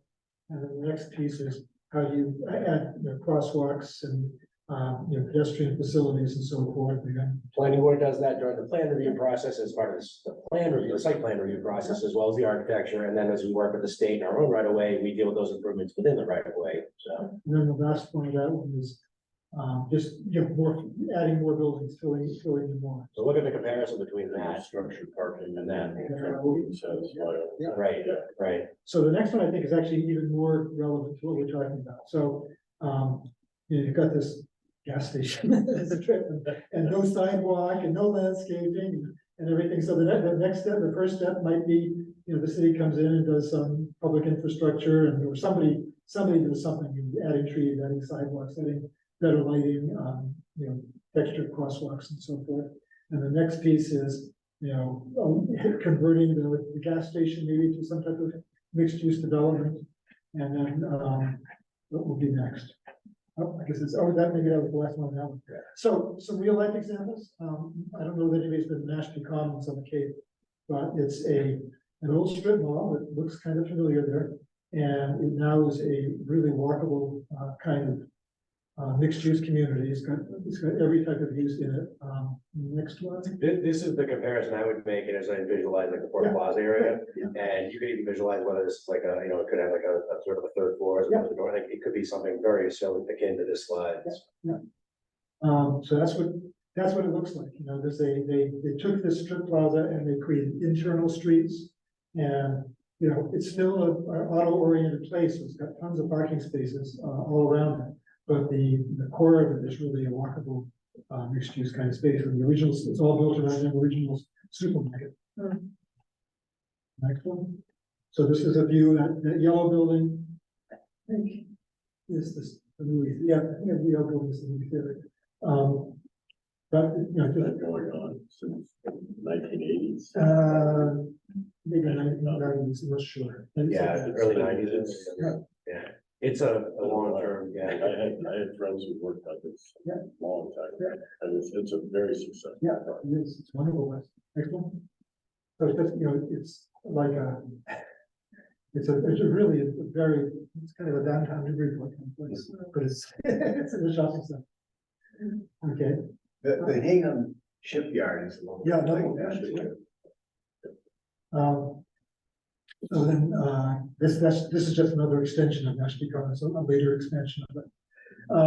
This is actually a kind of an interesting place. It doesn't really totally apply because it's off the road, but it's called South County Commons, the village of South County Commons. And, it basically has that nice mixed use center that ends in a roundabout and, kind of commercial, ground floor retail and restaurants, upper floor offices and educational uses. And then it's surrounded by, different types of residential uses. And down at the lower center is the one big piece, which is the movie theater.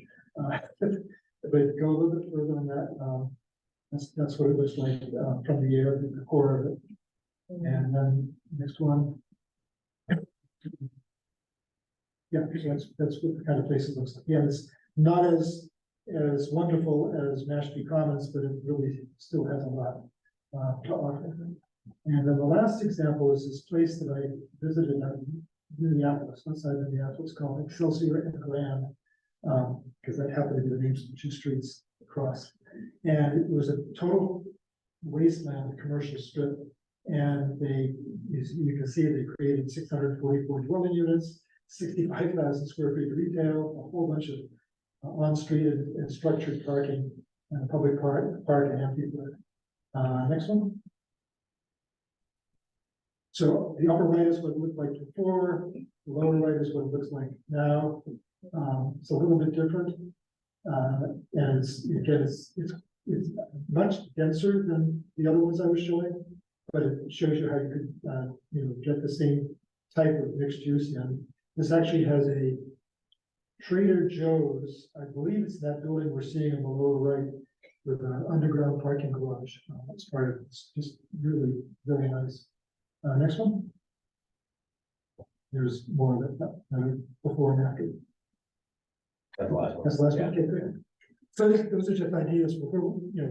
We could look at a whole range of things for what we do with Story Up. One of the other things they just did in those latest changes in the regulations was to specifically allow mixed use. In the NDTA community stuff, they're specifically allowing mixed use as part of it, which they didn't allow before. So that's really good. So that's a lot to go through. But I just wanted to throw it all out there. And, suggest that we start thinking about this. We have to go through the MBTA stuff. And we have to go through the Story Avenue stuff because of your grant. So we might as well be doing all of this together and try to come up with a big package sometime this spring. Yeah, and again, like I said, there's various different considerations. Unfortunately, the difficulty is there's various different considerations simultaneously. Some of it might be relatively straightforward, like from my view, there's a very strong parallel between the 4-yard district. We use the same framework, we use some of the same parameters, we can, modify off of that. However, there's this difference between the 40R, allowances and the mandate from, for the 10% and whether or not we're able to take credit for things on the subsidized housing inventory. There are pros and cons to different things. So whether or not, for instance, we wanted to include areas over here as part of our MBTA communities requirements, brings up other questions like, well, we can't use it to do 25%. We'd only be able to do 10% or at maximum 20%. This is like another threshold you can get to, but you can never get to 25%. The way that the regulations are set up right now. So we would not be able to do the exact same thing we're doing with our 40-yard district if we are doing it under MBTA communities. So it's a little bit iterative as we think about the pros and cons of various pieces and sort of, And I think we need to think about what we need to do to get to basic compliance with MBTA communities. And then we can go beyond that. So we can allow as a right what we need to do to comply with MBTA communities and then have a special permit to go beyond that. So if you want to build you build a 15 units an acre, it's gonna have to be more than 15. You want to build a 20 units an acre to get the gross density, you can do it by right.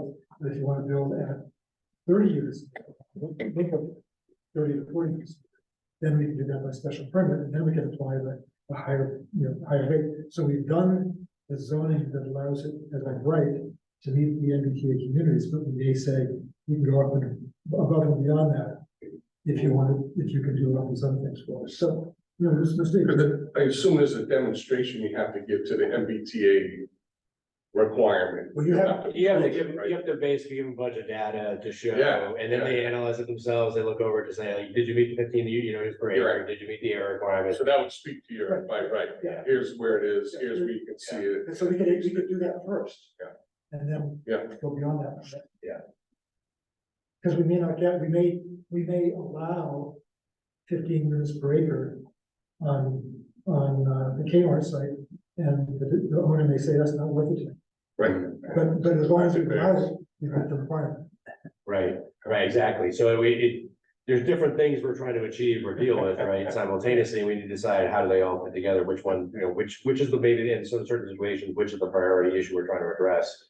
So, yeah. Any thoughts?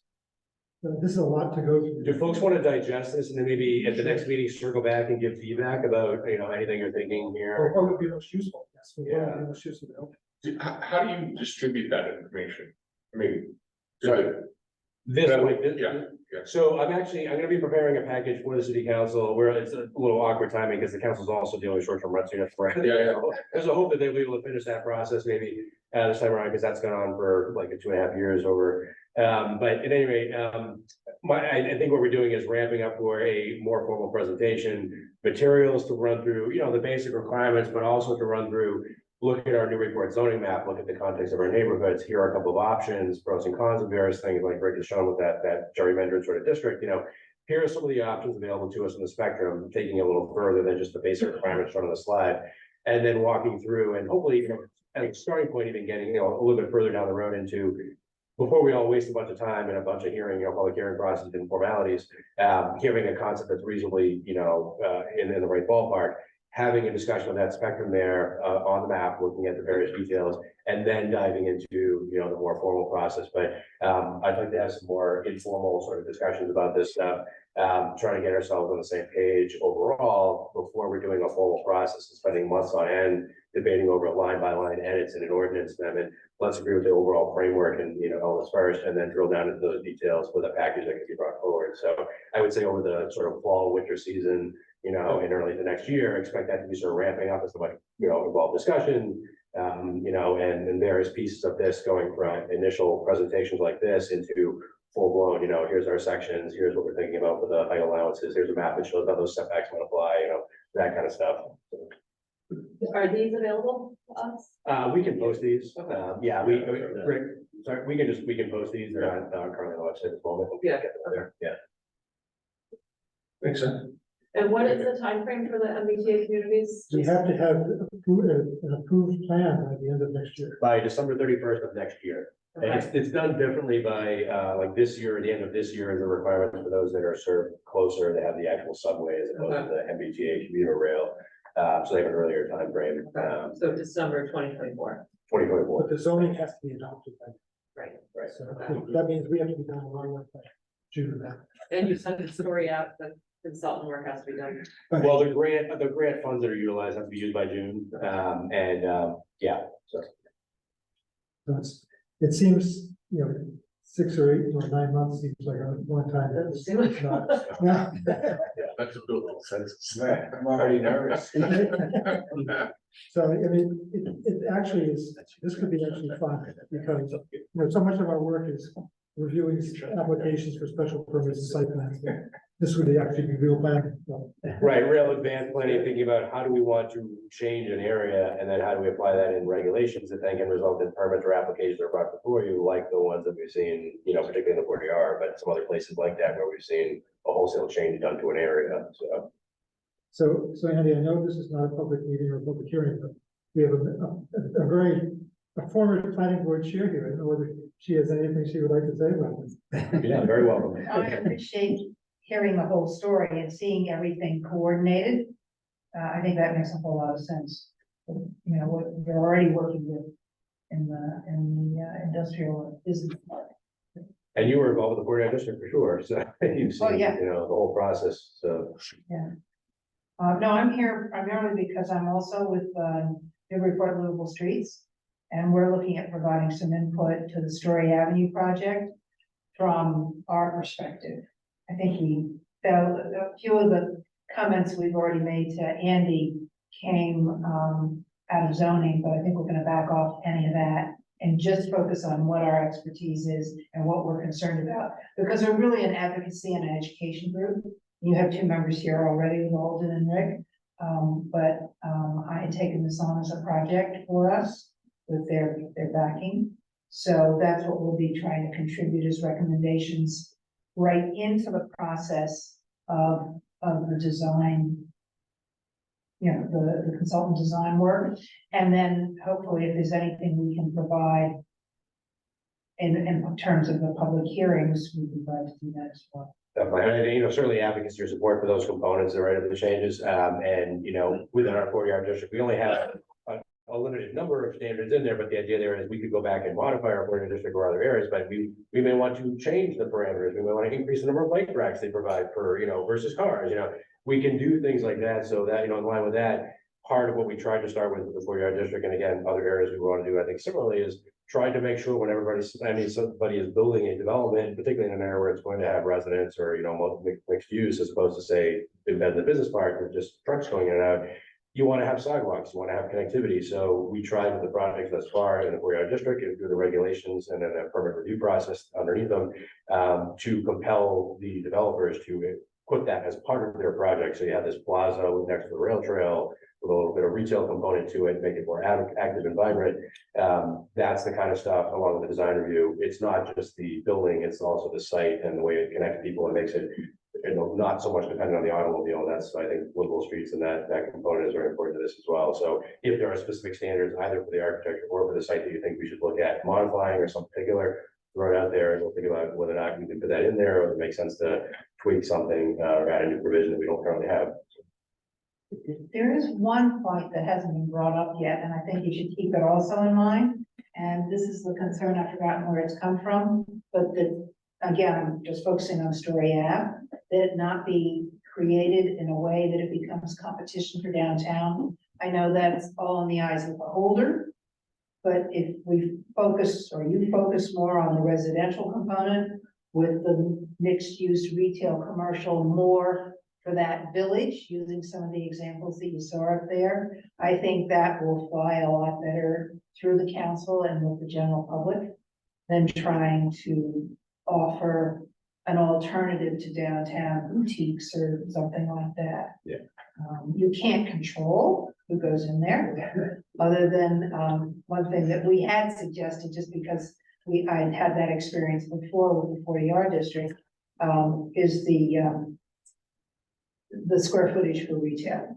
If you limit that, I know you were talking about a minimum and I was talking about a maximum. Yeah. But the reason for that is that if you keep it within certain parameters, it works out to attract uses that fit with your objectives of keeping that as a village. But that's not a livable streets comment, it's planning board members' comments. Okay, thanks. So, anything else on this before we? No, I don't think. I don't think anybody wants us to throw it in, yeah. Well, I think it's really interesting stuff. Yeah, I would say, you know, again, other than reaching out offline, of course, which is always welcome, you know, if you want to digest and then maybe we circle back and get if everybody has any sort of follow-up thoughts, I mean, look at the revisions, the design standards in the 40R district that we have, you know, online and see if there's something there that you could add or change.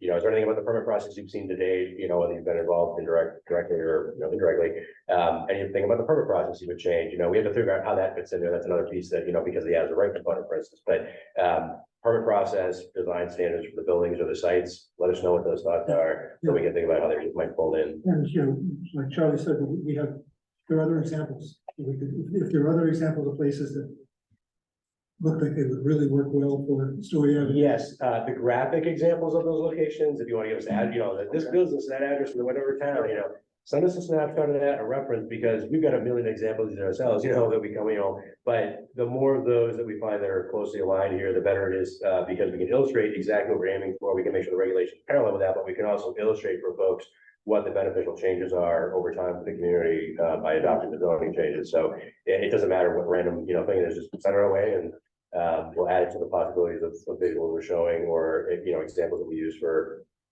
applying. Anything else or any other updates? Thank you. Short-term rental units is being discussed tomorrow night at the council.